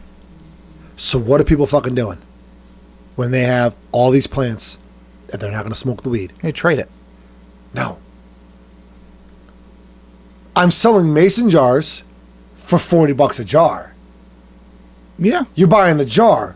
The Sensi, the potpourri inside, that's just for decoration. Right. But you're paying $40 for that 1/4 ounce of weight of a jar. Yeah. Or please donate to. We have smaller jars too, if that's too much for you. We have a $5 If that's too jar. much jar for you to handle. Sometimes the jar can make you a little loopy. I know. The weight. Well, I mean, with that much jar, you don't know what potpourri you're going to be smelling coming out of it. Yeah. It could be overly intoxicating. Oh. So you buy a $5 jar. My potpourri smells like skunk. Why does my potpourri smell like trees? Trees. Well. Ta, ta, ta. So, yeah. Yeah, I guess they could do that. I was going to say trade. You could just easily trade. Bartering. But here's the thing. That's illegal, though. Yes, because it cannot be regulated. Boy, it's... So, somebody decides to buy a glass jar of, let's say, they don't want to buy a pot. Hey, check out this pot. It's a $100 pot. But it's a fucking aluminum trash can with 400 heads of corn in it. It's $100 for this beautiful pot with this beautiful decorations inside for scenting. Yeah, it's definitely feasible. Here, pay $100 for this bag, and we're gonna put some corn in it to weigh it down so it doesn't fall out the back of your truck. How do you think they'd get around that? I mean, the government. I mean, it's kind of rhetorical. No. This is great. This is actually good. This is good. How do they get around that? Yeah, how do they say you can't do that? Because you can't They just won't say you can't do that. What they'll do? What paper bags are you using?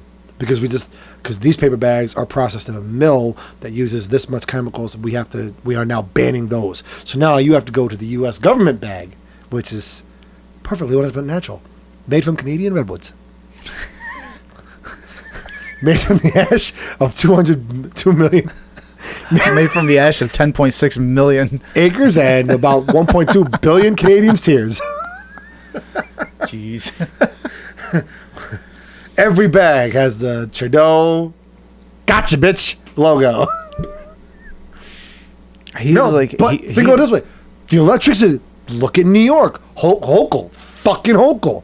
Trying to fucking ban gas stoves. Oh, speaking of the gas stove, this has nothing to do with food. I was just talking to my stepfather. Yeah. And he's a mechanic and garage, the bus garage. And, the school next to us here, they're transitioning over the next 3 years to electric buses. I guess they have a contract for this year and next year. They're replacing 3 of their gas buses with 3 diesel. Next year, they're replacing 3 more gas buses with 3 diesel. The year after that, the 3 buses left over they're replacing are going to be with 3 electric buses. Now, they had a guy come in, I guess, and actually work numbers on, okay, how much money do you spend on fuel a month for your buses? And for diesel, it was about $12,500 a month in fuel. So what he did, he goes, well, the guy that was working the numbers for the electric, he goes, well, that can't be right. It's like, well, that's what it is. The boss gave him the receipts for the month. It's like, no, this is what it is. Like all the receipts right there, you can see for yourself. It's about 12.5 or 12 and a half. 12.5K. Yeah, 12.5K. Right. So that was hard. He looks at it. He goes, you're actually going to be spending more money going to electric. It was like between $14,000 and $15,000 a month in electric. So then, and not to mention they have to update their whole grid. They have to put in 2 different transformers, I guess, for to be able to, like I said, look at the load capacity. Yeah, we said before, it's like, how the fuck you want to do all this stuff? It looks great on paper, but 1, who's fucking paying for all this shit? Because it ain't free. And 2, when you do this, like, where do you think that fucking power is coming from? It's not just magically like fucking mice on a wheel just making electricity. It's like friction will make the bus go. Or is it? Maybe it is. Hopefully it is for their sake. For our sake, for fucking taxpayers. Because watch our bills just go skyrocketing as soon as they start pushing this shit. But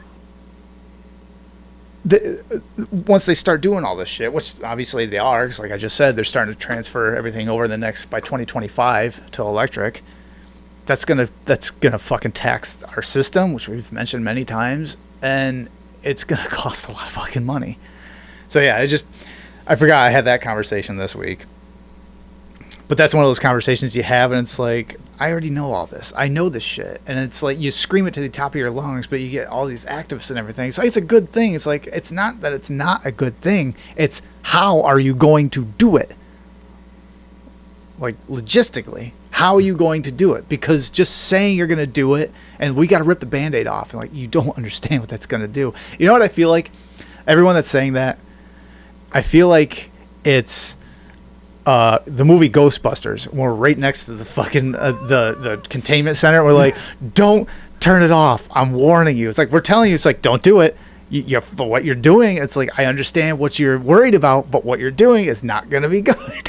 And as soon as they fucking flip that switch, except in their case, it's going to be turning it on, it's just going to it's going to be devastating. And like, you know, the people in the charge here know that's going to happen. Like, there's no way all of them can be that like ignorant to the whole problem. There's no way. They have to know what the problem is. It's going to be one of those. What's the song? The minute we go all that. Remember when he pulls the thing. Oh, yeah. Breathe. I believe it's magic. I believe it's magic. When you start hearing that play, anybody who wants to know, we're fucked. If you haven't seen the fucking original Ghostbusters, I don't know what. Fuck off. What's wrong with you? Like, stop watching this. Pause this podcast.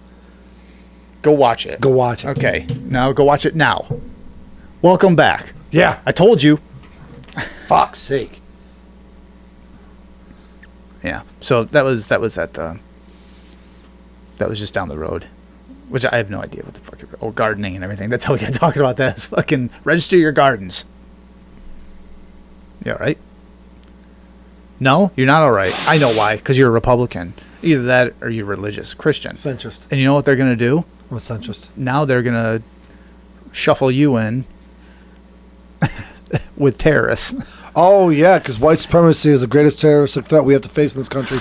That's not what this is, but that's the biggest load of shit I've... University program linking Christians, Republicans to Nazis. Oh! Granted DHS funds under anti-terror initiative. What do you got? The Punisher! What about him? Marvel's The Punisher Right. was killed off because he promotes Republican, extremist, right-wing values and is an instigator and an inciter to the morals and ethics of the MAGA Republic. How? Because he promotes the American dream, going after what you believe in, and that justice will prevail, and that if you can't trust the system, you can do something about it. There's got to be more than that, because that's Captain America, that's Batman, that's Superman, that's no, Flash, that's no, Wolverine, stop. Nah. Stop making sense. That's not right. Hold on. Look it up. Captain America canceled. I just came to a screeching halt. The Punisher. The Punisher canceled because of... Punisher canceled. According to Screen Rant, Netflix simply doesn't need Marvel anymore. Ultimately, Netflix made a decision to draw a line under its partnership with I got Marvel. you. The truth It's right is that here. viewers were fortunate to get The Punisher Season 2 at all, which was already in production when Netflix began... I'm just going to skip the screen rant. Why was Punisher canceled? Okay. So we got 2 successful seasons. Blah, blah, blah, blah.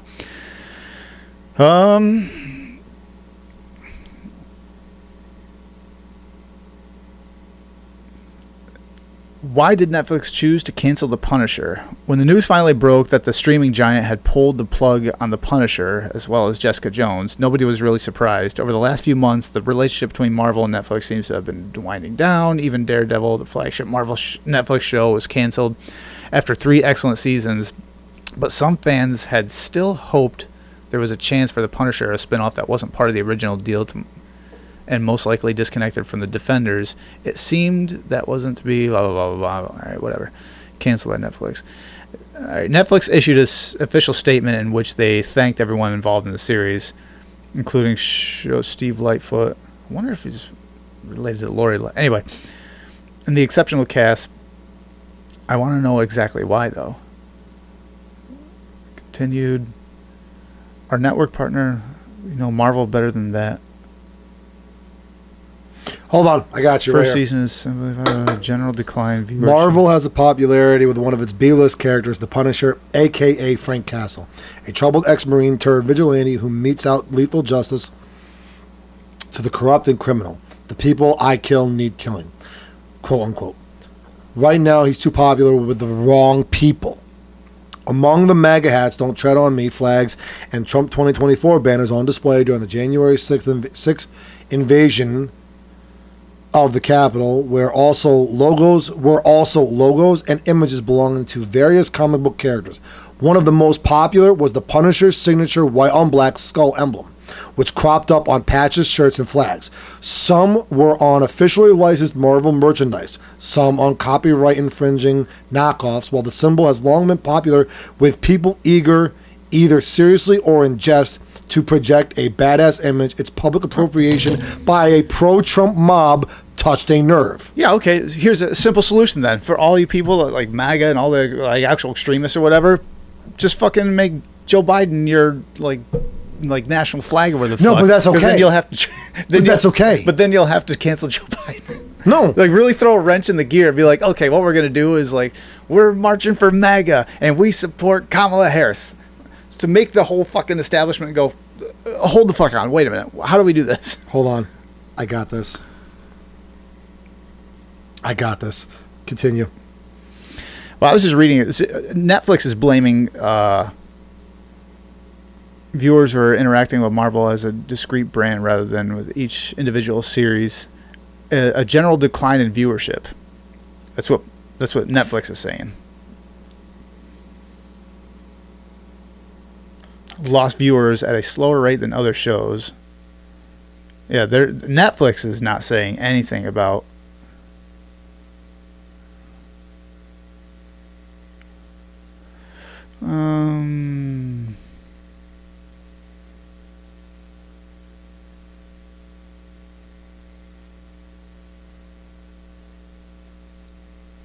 yeah, Netflix doesn't say anything about any MAGA, anything.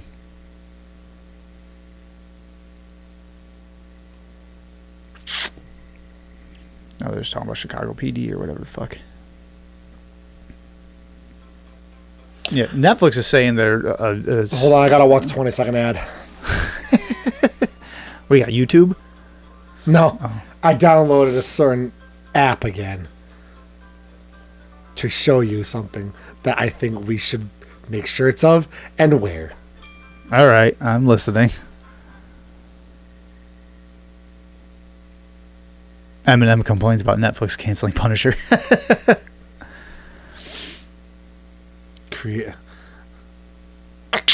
If that's true, though. If that's fucking true, though.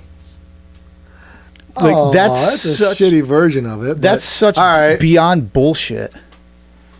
Can we get that on a shirt? Just send it to me. All right. I want that on a shirt. Look at the size fucking mag he's got in that thing. Look at that. That's like a fucking 7 mil. It's a 7mm assault rifle that President Joe Biden is holding in this AI-generated artistic photo.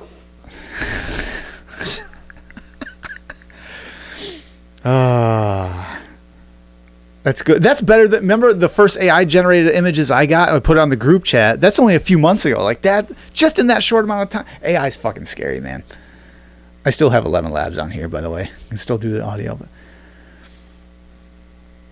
yeah, anyway, going back. That's fucking, how do you... Yeah, so you're talking about stretching and linking the right to whatever. The Biden administration is doling out taxpayer money through an anti-terrorism grant initiative to a university program that has explicitly lumped the Republican Party as well as Christian conservative groups into the same category as Nazis, according to documents shared exclusively with Fox News Digital. The Media Research Center, a conservative watchdog group, obtained documents through the Freedom of Information Act requests showing a Department of Homeland Security program meant to fight terrorism is funding a group of those whose work has explicitly targeted the American political right. The MRC outlined its finding in a report arguing what the group found warrants criminal prosecution. This terrorism task force is engaged in an active effort to demonize and eliminate Christian conservative and Republican organizations using federal taxpayer dollars. What we have uncovered calls for criminal prosecution, and the American people need to know those who are abusing their positions in federal government will be held accountable for their criminal behavior. No, they won't. Anytime I ever hear... As long as they're on the left, they will not be held accountable. It doesn't matter left or right, because it's one fucking machine. Well, no, but I mean right now. Yeah. But if the roles were reversed, I will go on record to say this. As of right now, if you're on the left in the government, you have nothing to worry about. No, the right you are politically correct. Or you're politically protected. You are politically Absolutely. But if it was roles reversed, the right would be safe, the left would be in danger. Yeah. Oh, but this is superficial. Like, it's one giant machine. Yep. It's two gears on one machine. But going back to the fucking Punisher thing, that baffles me. I'm like, how do you fucking... So what they're trying to do is... I mean, I understand how. Okay, they had pictures, but... They're saying... They're linking the cancellation of the show due to bad revenue. But it's funny that is announced when that article came out. Yeah, but I mean, going by your article, I'm like, that's 1984. Like, we don't can't even wear a certain type of shirt. We're taking this away that has lineage over fucking decades because of some shirts that were at January 6th. If that's the case, like, I mean, there are American flags there too. There are a lot of American flags there. Is that a fucking hate speech? Is that terrorism now? Well, you know that there are certain flags that are on the terroristic watch list now that are American flags. Yeah. There was the Betsy Ross flag. We covered that a while ago. Yep. The Betsy Ross flag was one of them. Yeah. That's considered a symbol of terrorism. All black flag. Yep. The all black flag. That was a symbol of terrorism. I mean, it makes sense. The all red flag now is up there too. Is it? Yeah. What? Communist? No. Is it red? It might be all red. You talking about the American flag? The all red American flag? Yeah, I think it is. I think I did see something to that effect. I don't know. I don't know. It's all fucking, it's all the DOJ, everything being weaponized. It's all fucking the weaponization of the government against political adversaries. And right now, it's the right. But like you said, and like I've already said in the past, where we came from 15, 20 years ago, where it was the right doing the same fucking thing to the left, it's right now, it's the right. And it's being weaponized against the right because the right is what's speaking out against everything that's going on. Hold on, I'm trying to figure out. I don't think it was red, actually. There's another one. There's the black flag, which means no quarters for prisoners. Right. No surrender. Right. The white flag. It's surrender. The white flag means that the approaching combatants are requesting quarter. No, that's the surrender. Yep. There's another one. It's not black. It's not black and it's not white. There's another all certain colored flag. I can't remember what the color was. I don't know. But yeah, sorry. The Durham investigation that came out was a couple weeks ago now. Which everything came out during that. It was like, oh, it was all a hoax. It's like, boy, if there was only some way we would have known. Yeah, so it was basically a soft coup. Like everything that had... I'll just read part of it. And there's actually proof that it affected the outcome of the 2020 election. It did, because during the Russiagate and all that bullshit, when all that was going on, that by independent voters, that swung a lot of their vote to the left, or just to libertarian. They swung it away from the right. So there's no argument there now that did affect the election. Was it enough to change the outcome, like what was it, a difference of 6 million votes or whatever it was? I don't think so. I don't think it was enough to change that, like 6 million votes. Well, how many registered? Maybe it was, but How many registered libertarian? They're called libertarian, What's the independents. independent voters? I don't know. Hold on. How many independent voters are there?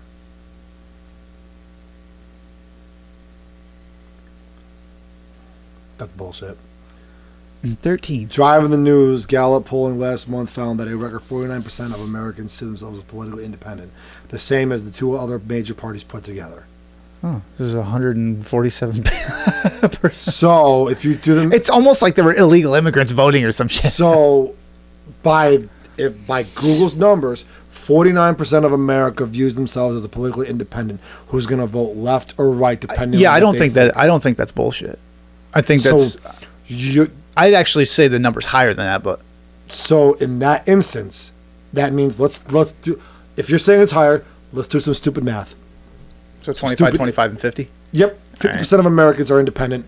25 is left. 25 is right. Red, blue, Democrat, Republican. Take your pick. If, by your logic, by what you said, that swung the majority of the independent voters to the left, say 26% to independent, of that 50. let's say 20. That means 50% of the vote should have gone red, Republican. 25% should have gone blue, left, Democrat, and 25% should have gone independent. Right. That's a little bit more than it might not have affected the outcome. That's it fucking So dumped the bucket into the left. That would have been like 150 some million votes. So Biden won with 81. So that would have swung. We'll say 25, 30. Say Trump 15. had what, 60 million? We'll say that could have been like 10 or 15 million. And it doesn't even matter as to what state they voted in, as to how many votes they had. It came down to the electoral. So the electoral decides the president. So that 10, 15 million votes, depending on what state, could have swung the electoral votes into the. But then the counter to that, not argument wise, but the counter to that happening is like California allowing illegals to vote, or not even allowing illegals to vote. Like I said before, including illegals in their census. Because then that ups their electoral votes. Yep, it gives and them by more California, it went up by 1 in the last election. Yeah. All right. By human events, the Durham report began in May of 2019. Was intended to investigate allegations that President Trump had engaged in collusion with Russia to alter the 2016 presidential election. Which that sentence right there, that's called projection. Because this was on 2016 presidential election. And then what happens to come out now is that now in 2020, that presidential election was, like I said, a soft coup trying to go after Trump, was Biden, Hunter, and Joe with a $5 million payoff in Burisma in cahoots with a Russian oil or energy company. What do you got? No, nothing. Oh, sorry, I was listening. With a Russian oil company, exactly what they blame Trump for, to affect elections, exactly what they blame Trump for. Comes to find out, it was all Biden.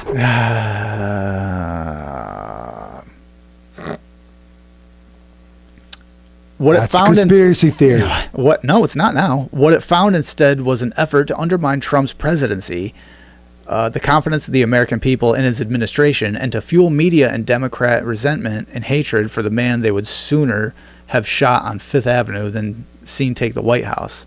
The deep state actors within the FBI didn't want Trump to be innocent. They didn't believe he could be innocent, which was a function of their own bias. Our investigators determined that the Crossfire Hurricane investigators did not and could not corroborate any of the substantive allegations contained in the Steele reporting. Not was Steele able to produce corroboration for any of the reported allegations, even after being offered $1 million or more by the FBI for such corroboration, the report reads later.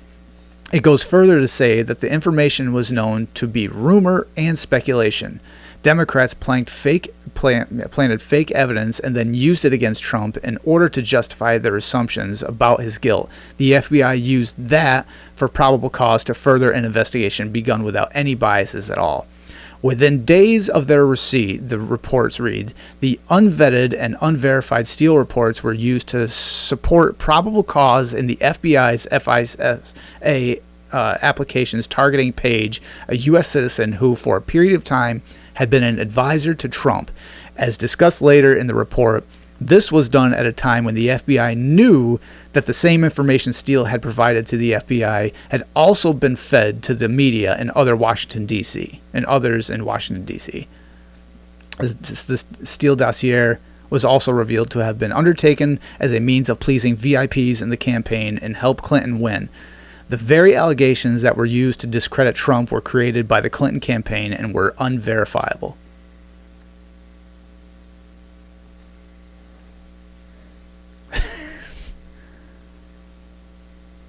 So it comes out that there's actual, factual, viable, legit evidence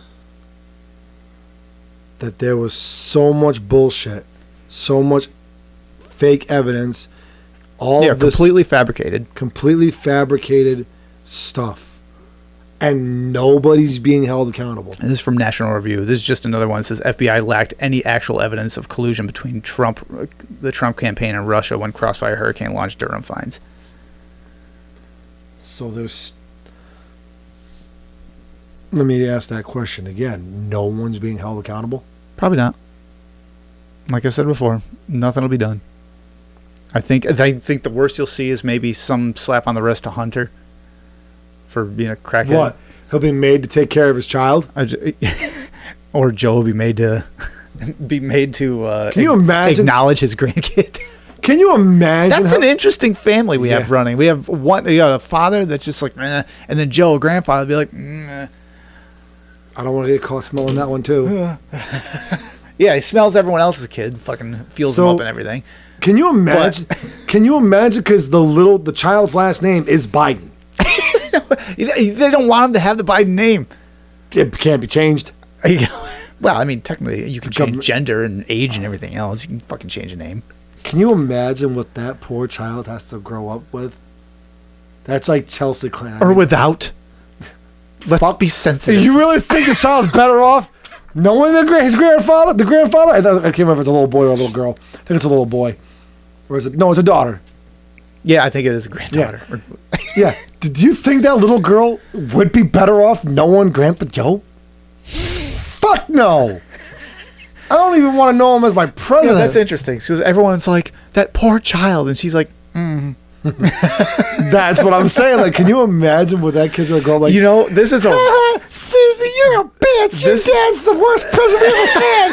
Fuck you. What happened, sweetie? They threw another rocket because of Grandpa Joe. This is a wrestling take, but wouldn't it be something if she came out like head of the line in the Trump train? Oh my god. That's like a wrestling storyline that wrote itself. She runs for VP under like Donald's grandson. My vice president nominee. Samantha Biden. What? What a pop. All I can think of is Joe. Oh! What a pop. Oh, gee. For fuck's sakes, Joe, acknowledge your granddaughter. The DNA test proved it, you piece of shyster. 5 years of wasted time and money. That's good. That's discouraging, dude. Like, when you stop and really think about it, I get it, he's the president of the United States. But to completely not acknowledge your legitimate grandchild? Yeah. I mean, you're a fucking president of the United States. How do you know that's not going to be out there? Like, that's not going to make its way. And you know what's fucking crazy, too? Is this just goes with the cult mentality, and this goes either direction. But right now, Joe's and the one we're talking about, is that the people on the left that still are 100% behind him will just fucking brush that off to the side. Doesn't count. Like, how does that not count? And the fact that he's a leader, he's under a microscope. So, like, a lot of times you'll hear someone go, well, that kind of thing happens all the time. Maybe she did something, blah, blah, blah. It's like, doesn't matter. He's under a microscope. He's the leader of the free world. So, he should have his shit together. Like, that's just the way it is. You're under a microscope. Look at fucking Trump. I mean, he sneezed wrong. They made shit up. I just read the fucking Durham report. They made shit up. And you're like, well, but you're under a microscope when that happens. Clinton, Bush. Yeah, everyone. Obama. I mean, Bush Jr. was a fucking cokehead. Nixon. Yeah. Kennedy. For God's fucking sake. Kennedy was a Catholic, quote unquote, even though he was screwing around with Maryland. I don't think he was practicing. Just going out and letting it Well, he was practicing the Kennedy position. Where he shot it all, he blasted all over her head. Back and to the left. Where he blasted all over her, and then she started screaming, running out of the car, screaming, "No!" So today, hold on. I think I've showed you this before, but I got to show you it again. Yeah. Violent extremism, lies in the media, Joe Biden. Jeffrey Epstein, who allegedly tried to extort Bill Gates over extramarital affairs. He tried to blackmail Bill Gates. I mean, all he really had to do is say he was on his waiting list or something for Epstein Island. It's a good way to blackmail him. Where is it?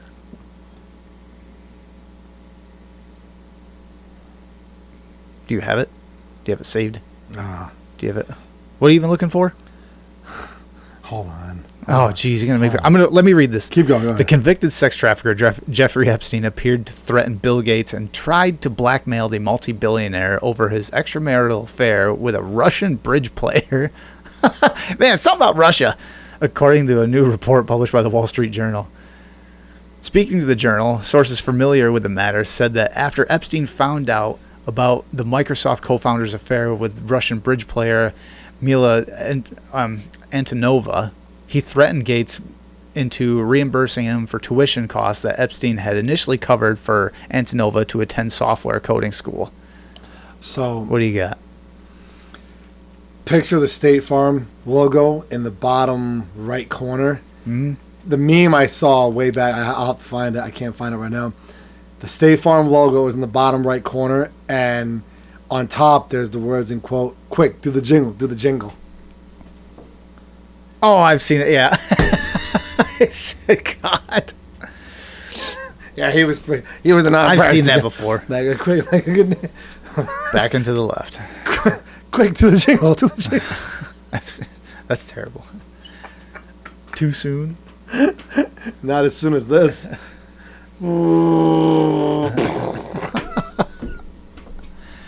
Fuck, that's on camera. You have to bleep that out. Just do a loading symbol on my hand. I could do. They're gonna know what that is. Actually, you know what I'll do? I'll just superimpose like a clip art building and a clip art plane. What the fuck? Epstein's threat to Gates came in the form of an email he sent in 2017 after he failed to convince Gates to join a multi-billion-dollar charity fund he attempted to set up, according to sources.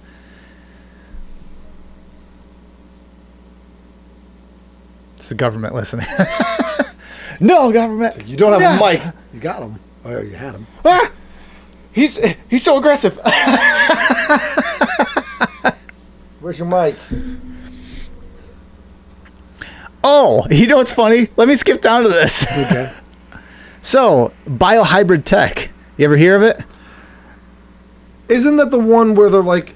Wow, no. that's a biohybrid tech. Machines weave electronics with living cells. Yes, animals. Yeah, biohybrid tech has long been a staple of science fiction, but researchers now hope to really create these machines made of both living and artificial parts that can behave with similar dexterity to living creatures. Could I get a biomechanical part from a horse? I want the legs. I want to be able to kick people really hard. What, like... Charlie, what? Oh, I told you not to startle me. I know what they did. I think it was in this article. It was a mouse, something like that. Yeah, they were. There was a mouse. They did it with a moth too. Yes. They rigged it up and actually controlled it with like a fucking RC car. controller. Yeah. Yep. The RC controller and controlled where it was going to go. And they also have it's a cell. It was created with a quantum computer, or well, not a quantum computer, a supercomputer, and it's a quote biomechanical cell that splits itself and reproduces itself like an actual cell, but it actually has nanotech or some shit like that. I'm gonna text this to you because I don't want us to get canceled. Okay.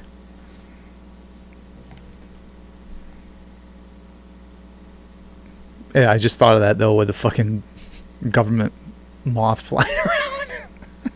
I don't want to say that out loud because this video will be struck down again. Well, this video has Mr. Yeah, I'm not saying that out loud. That's a conspiracy theory. Exactly. A disinformation conspiracy theory, apparently. Yeah. What else? ANRM. Men who really nag on assholes. Yeah. Men really are. Men alcohol. really are assholes. No, men really need assholes. Men really need alcohol. We'll go with that one. There you go. Mankind. Oh. That's one word, isn't it? Mankind? Yes. Yeah. Mankind really needs alcohol. Jeez Louise. Budweiser downgrade to hold status, and fucking what else is going on in the world? Target stock drops 15% because of their shit with the fucking The tuck-friendly swimwear for tuck children. friendly and tuck and what do they call it? Tuck and binding. There you go, the binding one. And then Target ends up pushing their shit to the back of the store because it was initially in the front. And I'm really kind of surprised that all this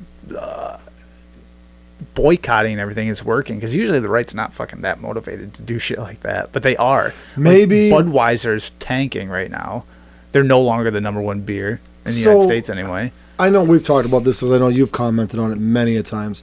You're right. The right has always been, or lack thereof, less than motivated. Yeah, they just don't.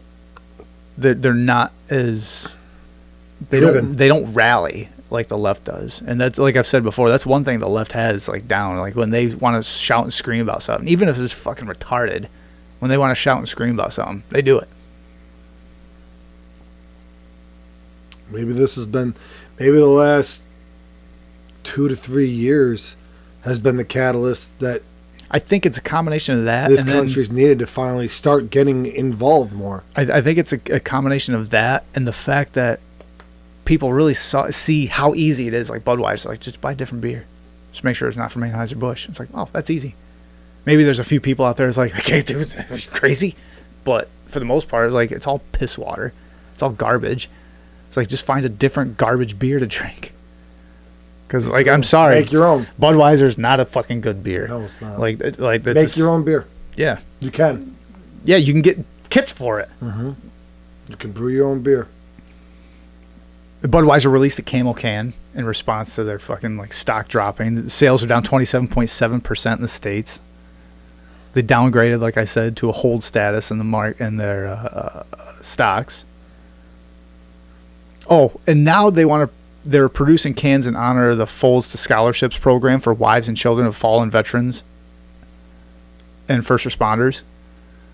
Like, which just seems like a slap in the face. Like, now it just looks like, listen, we're doing stuff to feel bad for the veterans, even though they did, you know. We're trying to make you like us again by doing stuff for people you haven't done shit for in years. Yeah. I mean, for God's sake. They used sake. 9/11, the horses, that commercial that they came out right after the Dylan Mulvaney thing a couple months ago. That was their first attempt. And now they're using first responders and veterans to make you feel bad. Which is the problem, I think, like the conservatives have with it. It's like, you can't push something with somebody whose target audience is kids and going with this like sexualizing thing, like we said before, and then get backlash for it. And then instead of saying, listen, we didn't realize it was such a polarizing figure, we're sorry about that, and move on. Because I'll be honest with you. Down and I'll be honest with you. I think most people would be like, that's all we asked for. It's like, shit, we didn't realize it was such a polarizing figure. We'll fucking move on. We'll do our normal thing. Fine. Okay. Yeah. Great. But they're doubling down. They're trying these fucking skeevy tactics like, America. It's like, it's too late, buddy. And then, we've got enough of an issue in our state alone. It's starting to reach the capital region. They're busting up the migrants, the illegal immigrants. Yeah. You know, I'm not going to refer to them as migrants because most of them, for the majority, did not come here through the proper channel. They're not. This is the thing too. They're not refugees. No, they're not. Most of them are not. Like what? Venezuela? Is it Venezuela or Portugal? Yeah, Venezuela. I think those are refugees. But fucking like Mexico is like that's not refugees. It's just people looking to come here just for a better opportunity. Which fine, you want to do that, but they don't want to wait. No, they don't want to wait. And like they're just coming across like, and they're being lumped in with this thing like, oh, they're all refugees. Like, no, they're fucking not. No, they're not.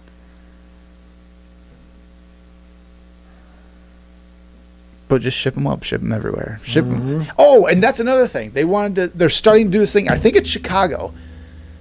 I have to check. I'm pretty sure it's Chicago. They want to do this thing where, or maybe it's out in California, one of those fucking shitholes.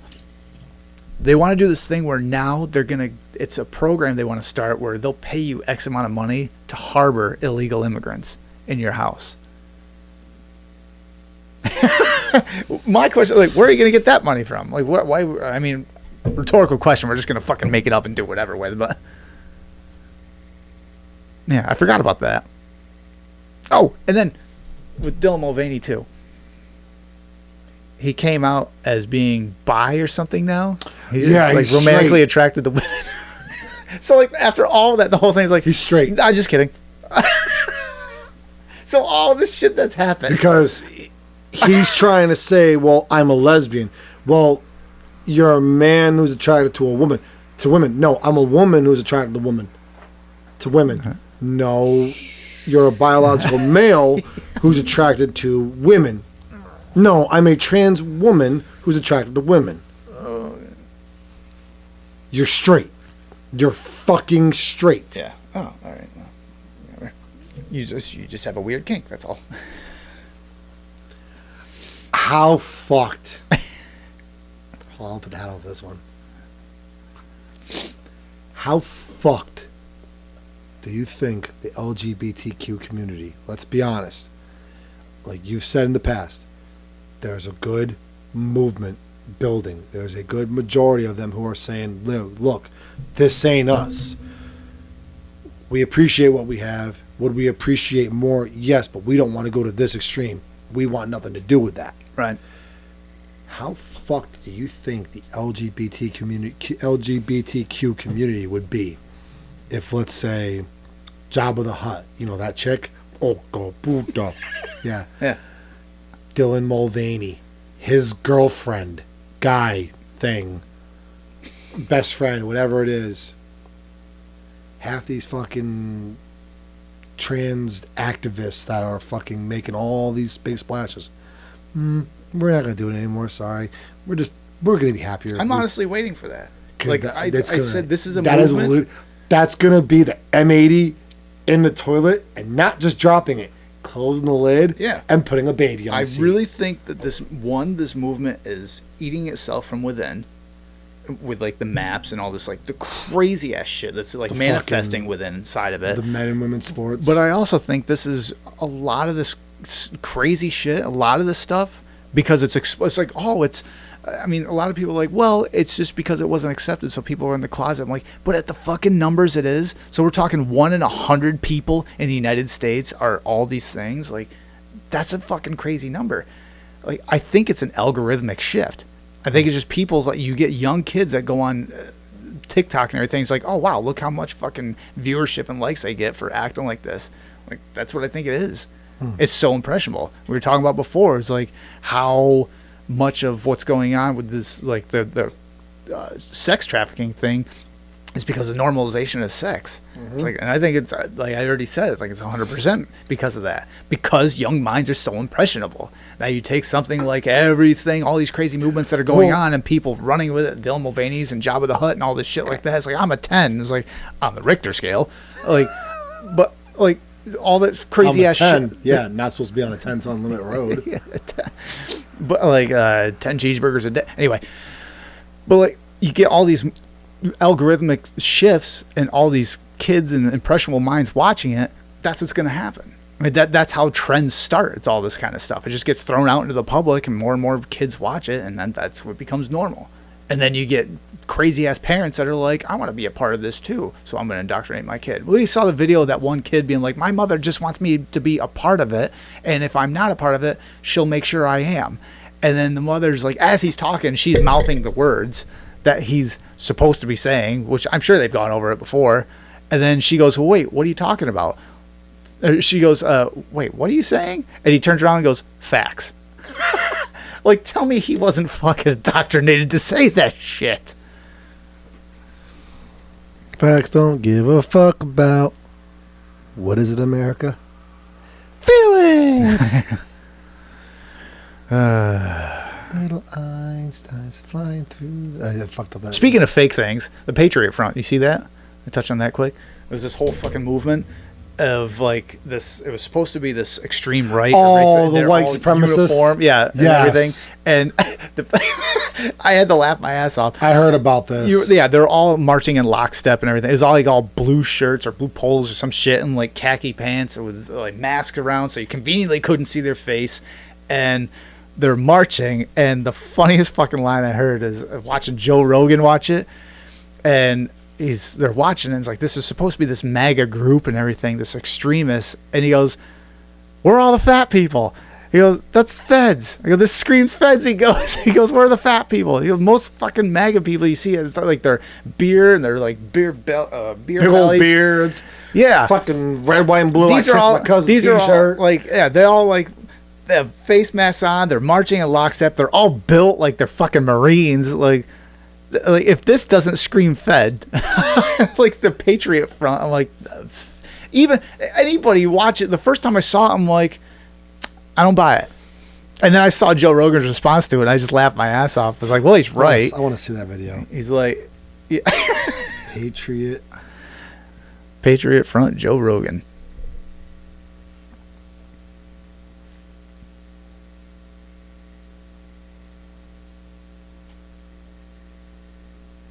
Jeez, I'm just looking at the next 3 points I have on here.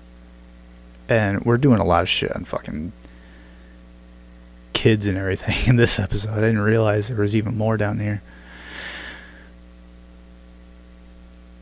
Whether or not the white nationalist group Patriot Front is real for another FBI operation. Uniformed white nationalist group marches on Lincoln Memorial. CNN's all in. They're like, we're all in on this. Come on, show us. Look at these guys. Look at these guys. Where's the fat people? How come they're all wearing the same clothes? Do that again. What the is this? Have you ever seen anything that looks more like feds? Tell me that doesn't look like feds. Right? Like the 103rd Airborne. Bro, look at this. These guys are all runners. These guys look like they just got out of buds. I mean, what the out of here. Right. They can't be real. They could be. Listen, Matt Taibbi, I'm an unreliable source, and I'm a comedian. But looking at that, I'm calling bull. Give me that again. Give me that again. Well, this gets back to like the Oklahoma ivermectin story where right, where they're all wearing winter coats. Yeah, like Oh, yeah. Out of here. How do they all have like uniform outfits on? They have the same color pants for the most part. Very little variation. They have tan or brown pants, dark blue shirts with a f***ing stupid flag on it. Is got a drum? Back that up. Look at the f***ing drum. Are you Paul Revere? What the f*** are you doing? Are you Paul Revere? What the fuck are you doing? I told you. Like, you see the video, like, I don't believe it. Jesus Christ. But I thought his reaction was fucking gold. We're the fat people. Where are the fat people? I was like, well, he's right. I mean, anytime you see, like, even January 6th, like, it was a plethora of all different people. And then that comes out, like, no. The 151st, just the 151st, just let out. It looks like buds. People that just got out of buds. Fuck. Buds or butt plugs. Because that's what the head of Chicago private school is giving out. Butt plugs? Dildos and butt plugs to children. Excuse me, could you please speak in my good ear? I thought I heard you say I was right. I was right. Dildos and butt plugs?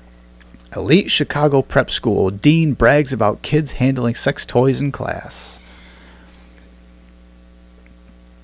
The dean of students at an elite $42,000 a year Chicago prep school has been filmed bragging about kids playing with dildos and butt plugs in class while getting tips on having queer sex. Joseph Bruno was secretly filmed by Project Veritas talking about the Pride Week event of a Francis W. Parker school that included a visit by drag queen Alexis Bevels. An LGBTQ plus health center came in and they were passing around butt plugs and dildos to my students, talking about queer sex, using lube versus using spit, Bruno said. In a class, always worked. In a classroom while I'm sitting there, Bruno said, noting it was for kids as young as 14. They're just like passing around dildos and butt plugs. The kids are just playing with them, he said of the high schoolers. They're like, how does this butt plug work? How does this work? He said, with the drag queen there to pass out cookies and brownies and do photos. Is this what fucking like guest speakers are nowadays? In the clip secretly filmed in a coffee shop, Bruno confirmed that he had not told trustees about the sex toy lesson, insisting he felt no need to because they would find it wonderful. That's a real cool part of my job. I don't have to worry about stuff like that, he was recorded as saying, bragging about how he had so much freedom and so much money to do stuff at the school.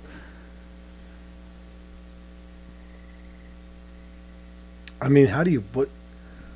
What's like the pose for that picture? All right, kids, who wants to take a picture with the drag? Okay. How would you pose next to... How would I pose next to a drag? 14-year-old you. I'm not talking about now. I'm talking about 14-year-old you.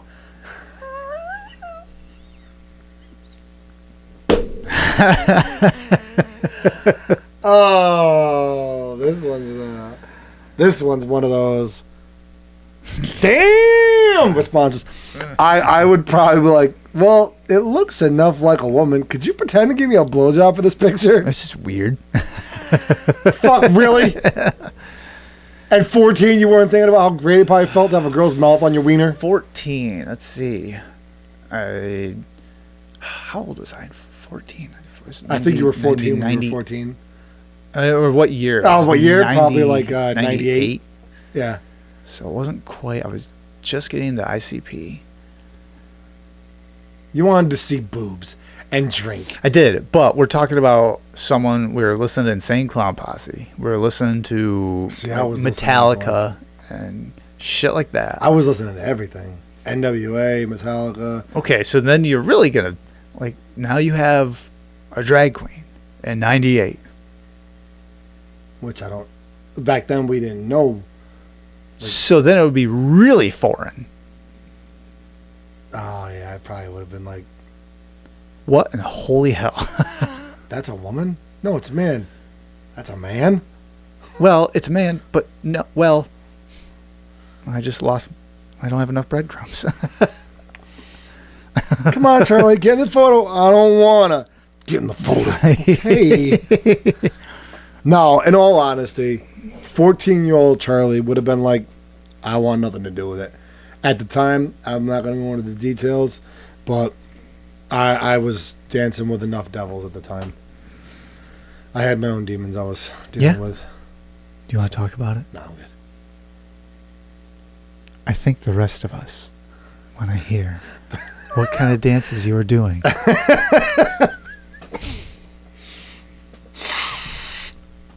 We're here to support you. You keep your hand over there, buddy. Fuck off. We're here to support you. Hey, Corinne Jean-Pierre, these are our kids. They belong to all of us. KGP. She sounds like a fucking... It sounds like something out of the 80s Cold War. Yeah, I know. It just sounds like any red state. These are our kids. No, They her belong. initials. Oh yeah. Well, yeah. Cream Jean Pierre. KGP. KJP. KJP. What was the KGB? Yeah. For this, yeah. Okay. She's the Russian collusionist. Conspiracy theory. Disinformation. This video's going on. I think the only thing I'm gonna censor is like that whatever it was in the first 30 minutes, because that's the only thing I could fucking remember. I don't even remember what it was. I remember it was 30 minutes in. Something to do with. Yeah. I won't say it again. I'll text it to you. I'll remember it. I won't even text it to you. I'll put it on my phone and you can Now read it. okay. This is not text.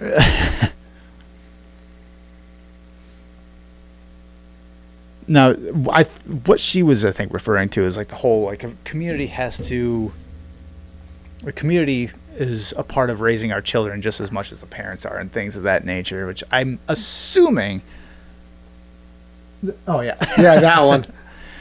I'm assuming. That'll get us canceled. Yeah, Graphic depiction. yeah, That bit. Okay. Community upbringing a child. Right. Well, it takes community to raise an idiot. yeah. That's right. We got plenty of them. There we go. One in office. That's right.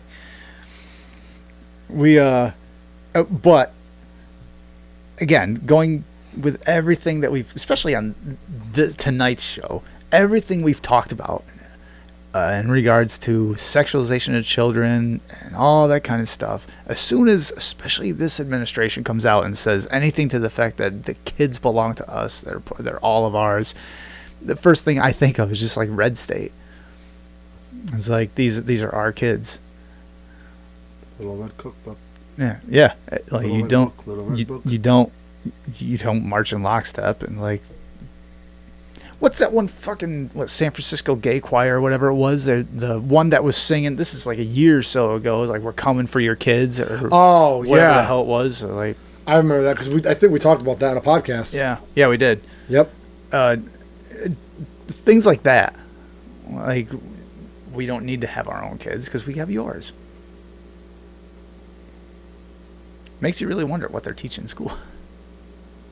Like some of the shit. I know there's one. What it comes down to, they had. Go ahead. We either deal with a foul-mouthed, misogynistic asshole, or we deal with a incompetent, geriatric,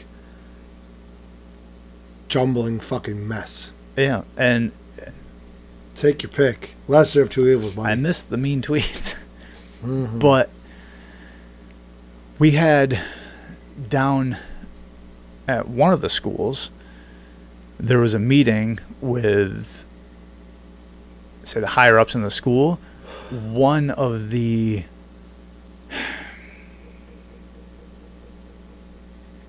people, not administration, but one of the people, not a teacher, but someone else that works in one of the offices, was actively pushing for transitioning. And there was a meeting in the administration talking about it. Transitioning Kids, like telling them, have you ever thought of, basically. And I had an idea who it was, and I had it confirmed later. But it's one of those people you see is like, yeah, that'd definitely be you. You can definitely see you doing that. No. say, No. we got a problem. It was. We'll take care of it. Yeah. It was, but it was I'll definitely. get my shovel. It was definitely one of those things where I saw who. Well, I swear it wasn't a teacher, but I saw who. Like I had an idea who it was. Text it to me. And I'll talk to you after. I'll like give names and everything, which you're not probably gonna know them anyway. But but it was confirmed. But yeah, going back with the kids things and like indoctrination, that was right in that school. So, and the administration had a meeting over it. It's like, this is going on. And one of the people I know in administration was telling me about it, and they're like, it's closer than, again, like with the sex trafficking thing, it's like all this stuff is closer than I think people realize. Yeah. And it's not being said, it's just, again, it's being said behind closed doors without parents any knowledge or anything. I mean, a kid gets all fucked up because how many kids weren't fucked up at that age? with everything going on. You have all this social pressure and everything else, and all fucking chemical reactions and changes in the body. And then you're going to be, well, maybe you feel this way because you're not really your fucking gender. It's like, wow, that's quite a jump. Or maybe you're just a kid going through a really fucking shit time in high school, because that's what it is. Socially, high school is fucking awful. Well, they say now kids, early teens to late teens, that whole age group, whole age gap, it has the same similar anxiety levels to that of World War II. Really? Soldiers? I have to. And well, the thing is that. So I don't think when that's I first heard same. Maybe same anxiety levels, but not fucking same reason to no. have it. Okay. Oh God, no. All right. Same. If I said it wrong, I apologize. But no, I don't think you did. I think it's just the way I took it. I'm like, how the fuck is storming the beach in Normandy and be like, he called me a? But yeah, all right, same anxiety levels. Yes, I could see that, because soft times, soft kids. Sure. Exactly. Or hard, whatever. Easy times, soft kids. Easy times produce soft kids. Soft kids produce hard times. Hard times produce hard children. I can, that I can see, for sure. And because they just can't handle shit now. No, they fucking can't. Yeah, that I can see. Definitely, the levels would probably be the same as storming the beats of fucking Normandy. Are you kidding me? Just like saying that out loud, though, like, it's hard. I just as stressed out as World War II. But the basis comes from, the basis of that claim comes from the fact that now, and I'm going through it, I have a teenager. In 10 years, you will too. Yeah. It's going to be, it's one of those things where there's so much pressure. You've got schools preaching and teaching one narrative while trying to educate. You got the parents at home trying to guide and raise and develop ethics and personality. They should be. Well, I think a lot of schools now are looked at as just glorified fucking babysitter centers. But that's So until you discipline them, and then on top of that, you've got everything: social media. You've got society, social standards. You've got hormones, like you said. I hate to say it, but I almost feel like there should be, like, therapy should be mandatory for high school students. And I don't mean it like every child, every teenager. I mean, they have a shit ton of fucking therapists. Like, more schools are hiring more and more therapists. What I'm saying is, every student should have an allotted time once a week to go talk to the therapist. It could be you're allotted for a 15-minute session. You walk in, hey, James, how you feeling today? I'm feeling pretty good. Yeah, how was last week? It was good. Right. All right, well, if you're doing good, you feel like you're all right, you want to talk about anything? No. How's your schoolwork been going? Just fucking shoot the shit. Right. So, yeah, social interaction would be fucking great, because most of them don't get it. 5 minutes once a week with a student. How much do you fucking think a lot of these problems would be caught? Let's say we go 4 weeks. Let's say I'm your therapist. You come into the office one day a week. Every Monday at 10 o'clock, you come in for a 15-minute session. You're in 5 minutes. I'm feeling pretty good. James, do you want to go back to class, call today? All right, I'll see you Monday next week. Right. That fifth week rolls around, you come in. James, what's going on, man? You look depressed. You look bummed out. What's wrong? You're not even depressed. Don't use a trigger word. Right. And I say that, not a trigger word. Don't use... You don't want to guide their conversation. A guide word. Yeah. Hey, what's going on, man? You seem like there may be something up or down or back and forth. What's going on? Something's different. Something's different. There you go. Something's different. Oh, I'm really nervous about this test I took fucking Friday. Why are you so nervous about this test? Boom. There goes that 15-minute session where the kid is allowed in a safe place without any political agenda, no movement guiding, no fucking bullshit trying to steer this child into thinking one thing or another. You are there to actively, openly, and listen to this child. But that's the problem, is what if that person that's supposed to give them that safe space is the one that's pushing, like, the fucking political fucking exactly. shit? So and that's where you run into that kind of problem. Like, I don't know. Yeah, neither do I. I mean, we can sit here and talk about a lot of different things. Like, well, maybe, but like to actually put it in whatever. Excuse me, sorry. I thought we were talking about. I sent you the thing with the donors' names being used for large sums of money. Mm-hmm. Democratic. No. That was. Oh yeah, you did. You did. That was Project Ver. Or that was James O'Keefe funding a guy who ended up being one of the guys I'm subscribed to on TikTok, who does a lot of news articles, and that O'Keefe Media, the media group, the OMG. O'Keefe Media Group. So he sends out, we talked about before, he sends out like the cameras and stuff and tells them how to use it and what to do and everything. So basically create this huge network of undercover journalists. So he was talking about on Tim Pool, he's like, oh yeah, I sent it to this one guy who uncovered that there was a whole bunch, this is across the nation, a whole bunch of civilians who were donating, who would regularly donate money to Democratic causes, but then they suddenly had the spike in donations, like, oh, you donated $25,000 last year, and they said, well, I wish I did, but no, that wasn't me. And this wasn't like a few, it was a lot of fucking people. A lot. And it just so happened after I listened to that episode of O'Keefe, I think it was last week or the week before, on TikTok, that guy's channel popped up, and it was him being like, hey, I just found this. Like, oh, that's the fucking guy he's talking about. I was like, I listened to them both. Go figure. But yeah, so there's a whole bunch of people that this mystery money is coming from, people that regularly donate, but then suddenly it's like, oh, you donated $15,000 here, and then another $3,000 there. Like 2 years, something like that. Yeah, some of them were over like the course of 6 months. Some of them were over the course of like 5 years. I saw that video, and they were like, no, I didn't. The one with an old woman. I don't even have that much money. I wish I had that much money. Yeah. But it's like, isn't that kind of that could be money laundering? I don't know. It might be. Could be part of that $34 billion market that we don't know about. It might be that, or maybe it's part of the $5 million that the big guy, got. What else do I have here? Dummy head. George Soros buying Vice. Yep.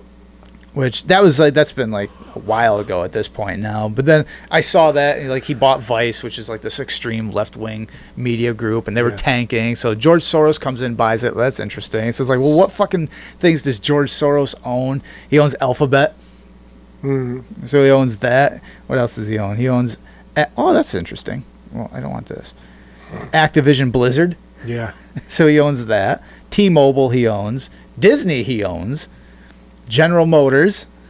Wayfair. So, you mean that amazing, illustrious, elaborate cabinetry company? Home decor, home furnishings, and e-commerce. You know, the ones where you're paying $50,000 for a set of cupboards like you got, even though they're only worth about $2,000, and they were being found in the backs of trucks with oxygen and food and water, with kids being hidden in them? Whoa. I love Wayfair cabinets. We had a revenue of $8.7 billion in 2018. The Wayfair, you remember that, right? No, I don't. The Wayfair scandal? Hold on. 10 million product sales, 11,000 suppliers. Salesforce he owns. Sales software, customer relationship management, marketing, sales, Accenture, consulting, technology, Caesars Entertainment, Qualcomm, Aramark, Amazon. So this is cloud computing, enterprise software. Pharmaceutical was Alexion Pharmaceuticals, Nuance Communications, Liberty Broadband, Nike, Intuit, J.P. Morgan and Chase Company. There's so much shit. MGM Resorts, Airbnb, Academy Sports and Outdoor. He owns the fucking world. Open Door Technologies, Taiwan Semiconductor. So, okay, go ahead with the scandals. It wasn't. So a while back, there was a conspiracy theory that turned into this big elaborate sex trafficking scandal, Wayfair. Boy, that's different. Wayfair was supposedly trafficking children. Like you What? can go on. That happens? You could go on. We should have an episode about that. You could go onto their website, certain links, certain ways, and order like a $50,000 set of cabinets. Oh, like plausible deniability. No. I mean, that's what it sounds like. It's like the No, White it's- House, $30,000 hammers. And Yeah. So now supposedly there was like tractor trailers found. There was all these reported victim stories. it's actually from IKEA, the stuff they're getting. Comes to find out, $30,000. it's a conspiracy theory within a conspiracy. It's a scandal within a scandal. Okay. Because that came out to be a scandal that really hurt the real trafficking children. It eluded much needed time and resources away from the real investigations to investigate a false claim. So it was kind of like a sleight of hand thing. Really? So a scandal was developed to distract from another scandal When was this? a few years ago. I want to Jeez. say probably within the last 5 to 7. How did I miss that one? Maybe I heard it and just fucking fell off the radar. Well, it was one of those things. As fast as it hit the news, It's gone. it was like a flashbang. You mean like the Durham report? Everything's fake. Aliens. Yep, Yeah. basically. You remember? This has nothing to do with that, but I'm talking about political bias and everything. But you remember a few months ago, maybe it was last year, we talked about that one guy that ran down that kid because he thought he was a right-wing extremist, and they had a political argument. And he left the scene. Yeah, He had the charges dropped to manslaughter.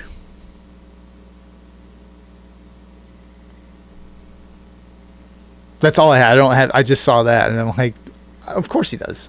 Politically, he's protected. You're on the right side of things. You're protected. You don't have to worry about any bullshit you do. As long as you have the right flag at the right time, you are protected. Because that's white supremacy in the United States. That's the most evil shit, and that's the thing we have to fucking protect everyone from. Never mind all the other shit. Never mind the fact that we could track a $34 billion profit scandal of child trafficking, sex, travesty or whatever. Yeah. Never mind we can make up fucking bullshit and use that as legitimate claims to indict presidents and go after them. We have the means to track the fucking amount of money child sex trafficking can fucking generate. You can't. But we can't fucking figure shit the fuck out. You can't wrap your head around that one. No. Can you? No. We can't find out who, but we know how much money. Yeah. We know. All right. We know where it was spent. We know what it was spent on. We know how it was spent. We can track where it was spent. We have a list.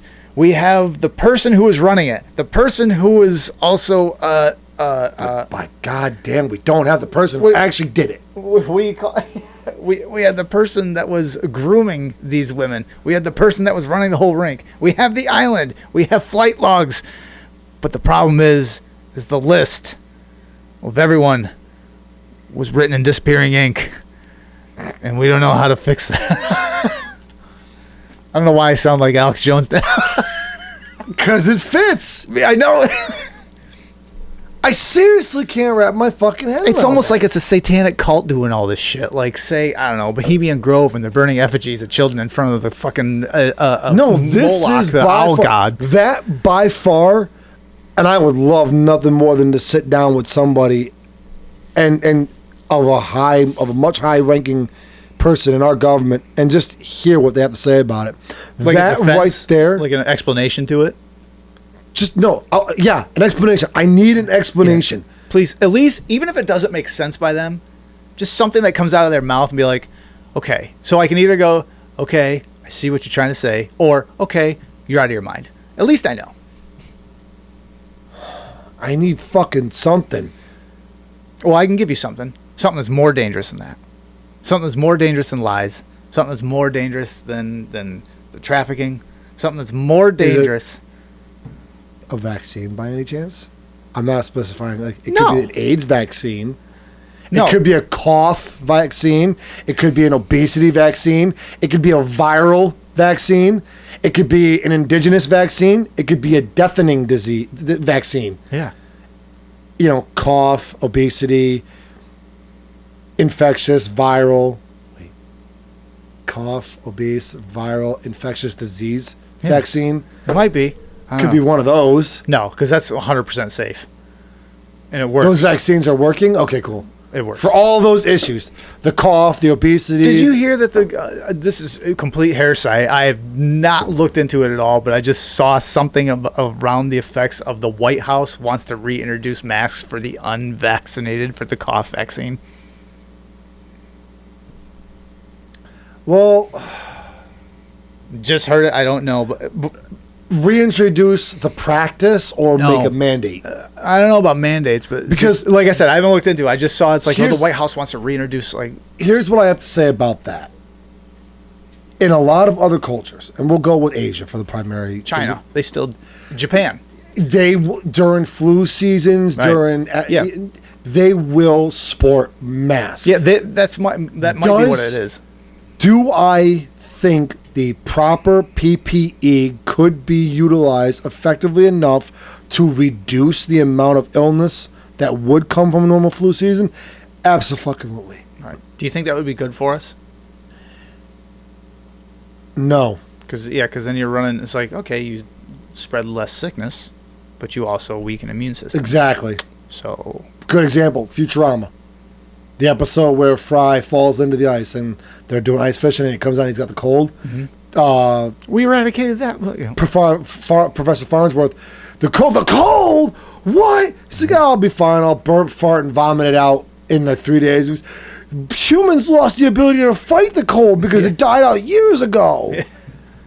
And then they end up putting an epidemic, which is funny. The cold is like They cause a pandemic and they end up trying to shoot Manhattan into the sun.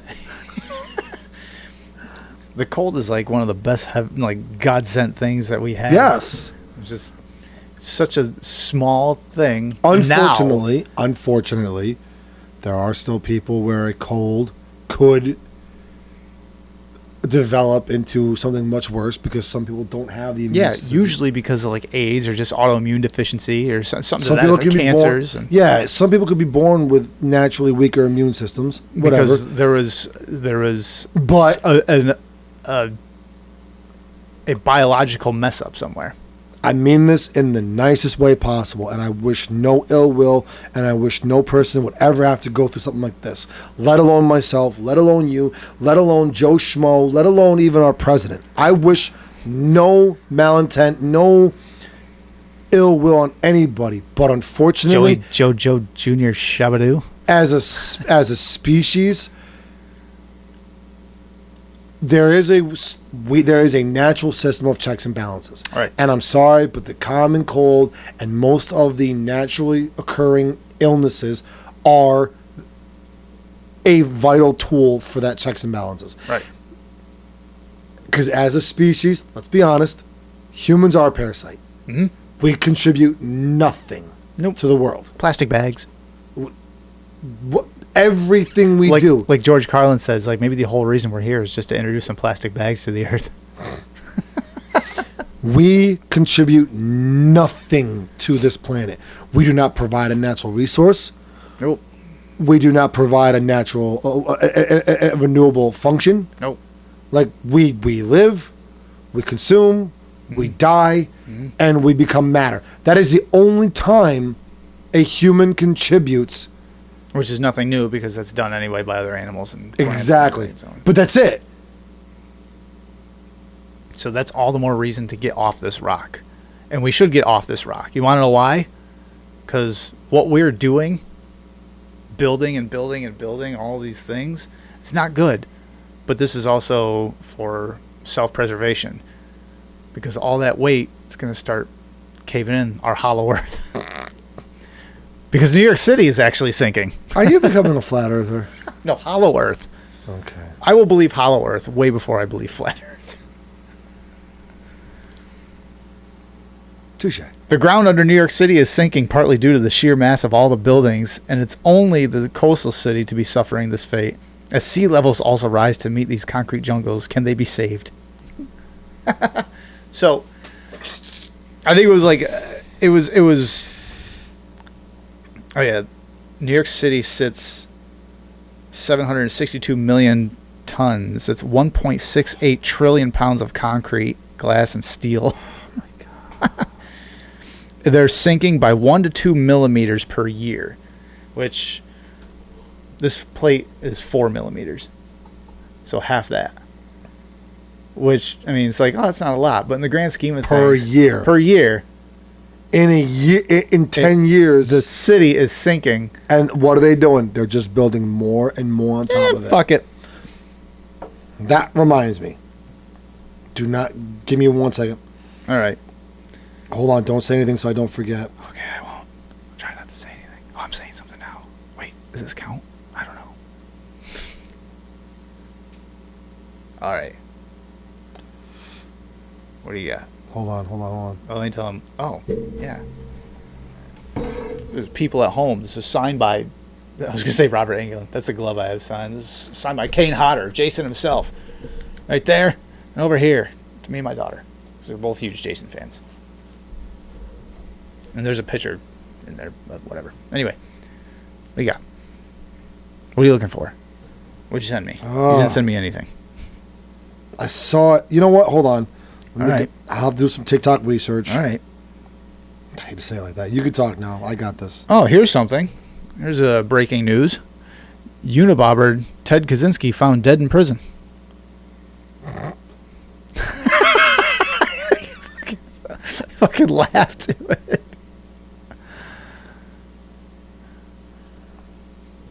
Oh, cripes. Settings and privacy. Comment on Yeah, watch died history. in federal prison. Of course you did. What other things we got?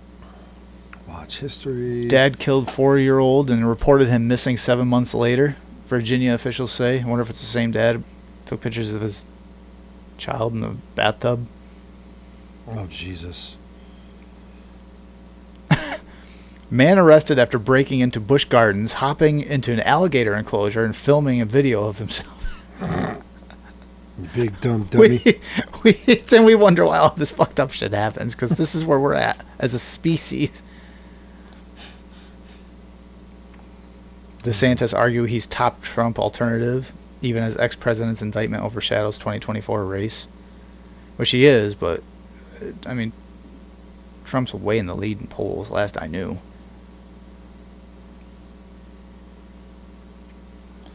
Come on. Probably everything will go up. Stupid. China has had a spy base in Cuba since at least 2019, U.S. confirms. Shocker. L.A. takes next step to become a sanctuary city for immigrants. Have at it. Yep, take them all.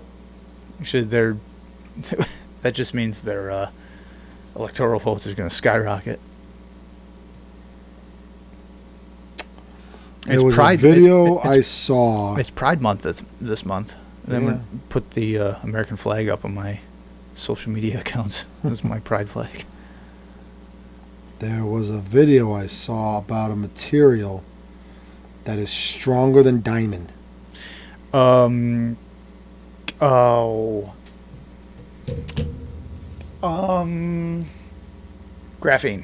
Graphene, yes, that's Yes. it. I only know that because Ian on Tim Pool, on Timcast, IRL, talks about it constantly. Constantly talks about it. Yep. I mentioned it to you before. This was months ago in the podcast, graphene. Well, I saw a TikTok it's video. It's pulled carbon out of the air, and it's actually constructed from carbon. It's a single layer of carbon. It's hexalattice. Yeah. Yep.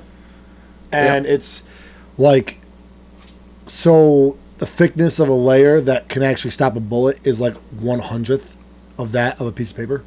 Yeah. And it's supposed to be strong enough to stop a bullet. So it's going to be created with... It's the material of the future. It's going to... Yeah. I think it will be, but then you'll have to also... You're going to pull out of carbon out of wherever we're going to get it from. So then you're going to have to replace that carbon. We got to reduce our carbon footprint. Maybe that's where graphene comes in. That's what they want to do, is reduce our carbon footprint. That'd be interesting. I think that's whatever. I think we should raise the voting age from 18 to 25. Yeah. Me too. Here's another thing. Do you think to vote there should be a civil... you should have some kind of civil duty to vote? Now, I don't talk about voting as being the civil duty. I mean, if you want to vote, you should have to serve something. I think you should community service, the military, police, something. I think it should be like getting your license. Yeah. Proof of verification, proof of identification, proof that you're competent enough to make a educated decision. Dead ass. Or to be able to, this is another thing too, the way it used to be, like we're talking like 150 years ago, to vote, you had to have owned land. Yeah. Touche. Do you think we should repeal? I don't know about that. I don't know to that extent. I think do it like a road test. Not a road test. In order to get your permit, what do you have to do? You have to read a book. Right. So you have to... You're asking a lot, and a lot of people say... So... You can choose your book. No, I'm just saying. Create a book that describes the left, the Constitution. The right, just have them read the Constitution, the Bill of Rights, Declaration of Independence. Read this book. Or give them the U.S. Citizenship test. Here you go. Take it. Well, not so much that. Why? It's not even a lot of questions. What is it, though? Hold on.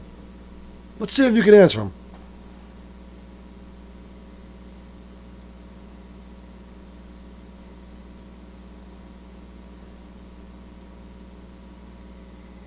Can you pass?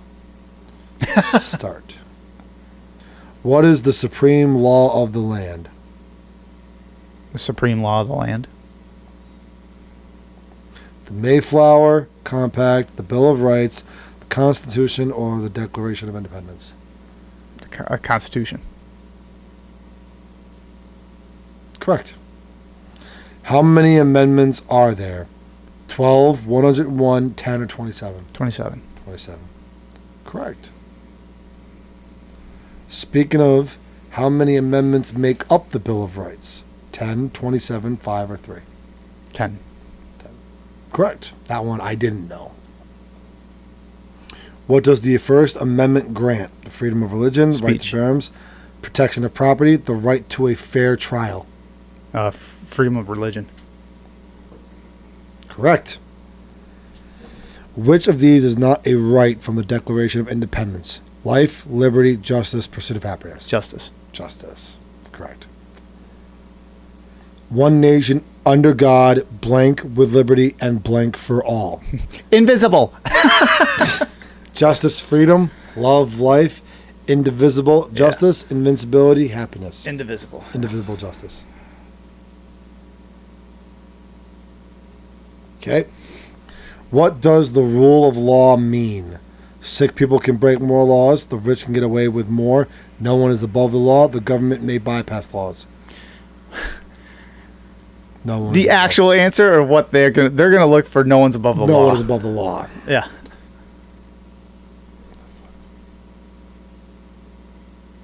Okay. I just got an alert, deceptive site, and then I went to close the X because I thought it was an ad. Closed the website. You're getting too many right. All right, so we're back on this. Hold on. We're going through it. I got him. Right, I think it was that moth that was a government moth. All right, let's try this. I just broke the camera.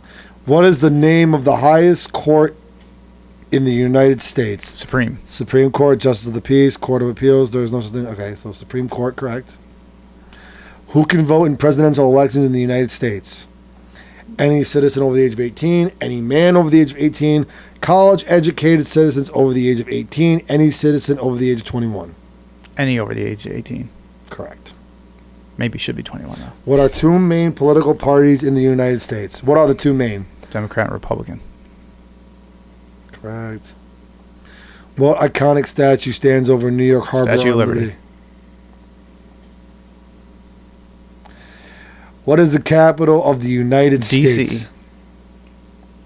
Correct. Come on. In 2008, what individual made history by becoming the Obama. first? Yeah, whatever. That was a fucking easy one. Obama. On July 4th, 1776, the Declaration of Independence stated the American colonies independent from what country? Britain. Great Britain, Canada, Russia, or Ireland? Ireland. You didn't put the great. You're wrong. You failed. Oh. What country borders the United States to the north? Mexico North. Canada. That's easy. New York City's Wall Street is most famously the home of what? Stock market. The Grand Canyon, America's financial center, Yeah. Walt Disney World, or the Capitol building? The financial center. Correct.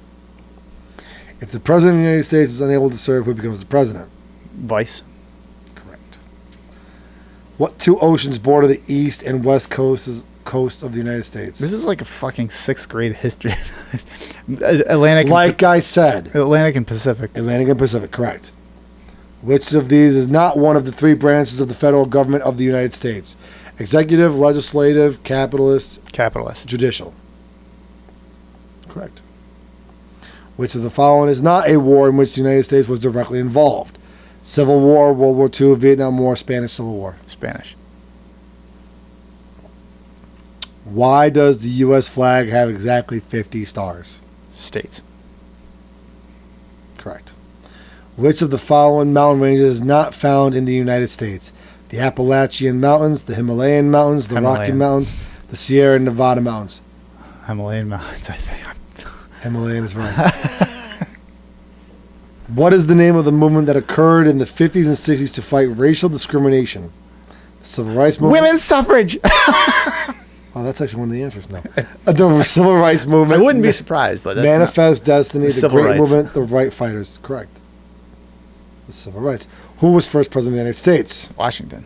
Well, I'm just okay. How many colonies? I think there were 5 before Washington, but before the okay. How many colonies were originally part of the United States? 13. What is the national anthem of the United States?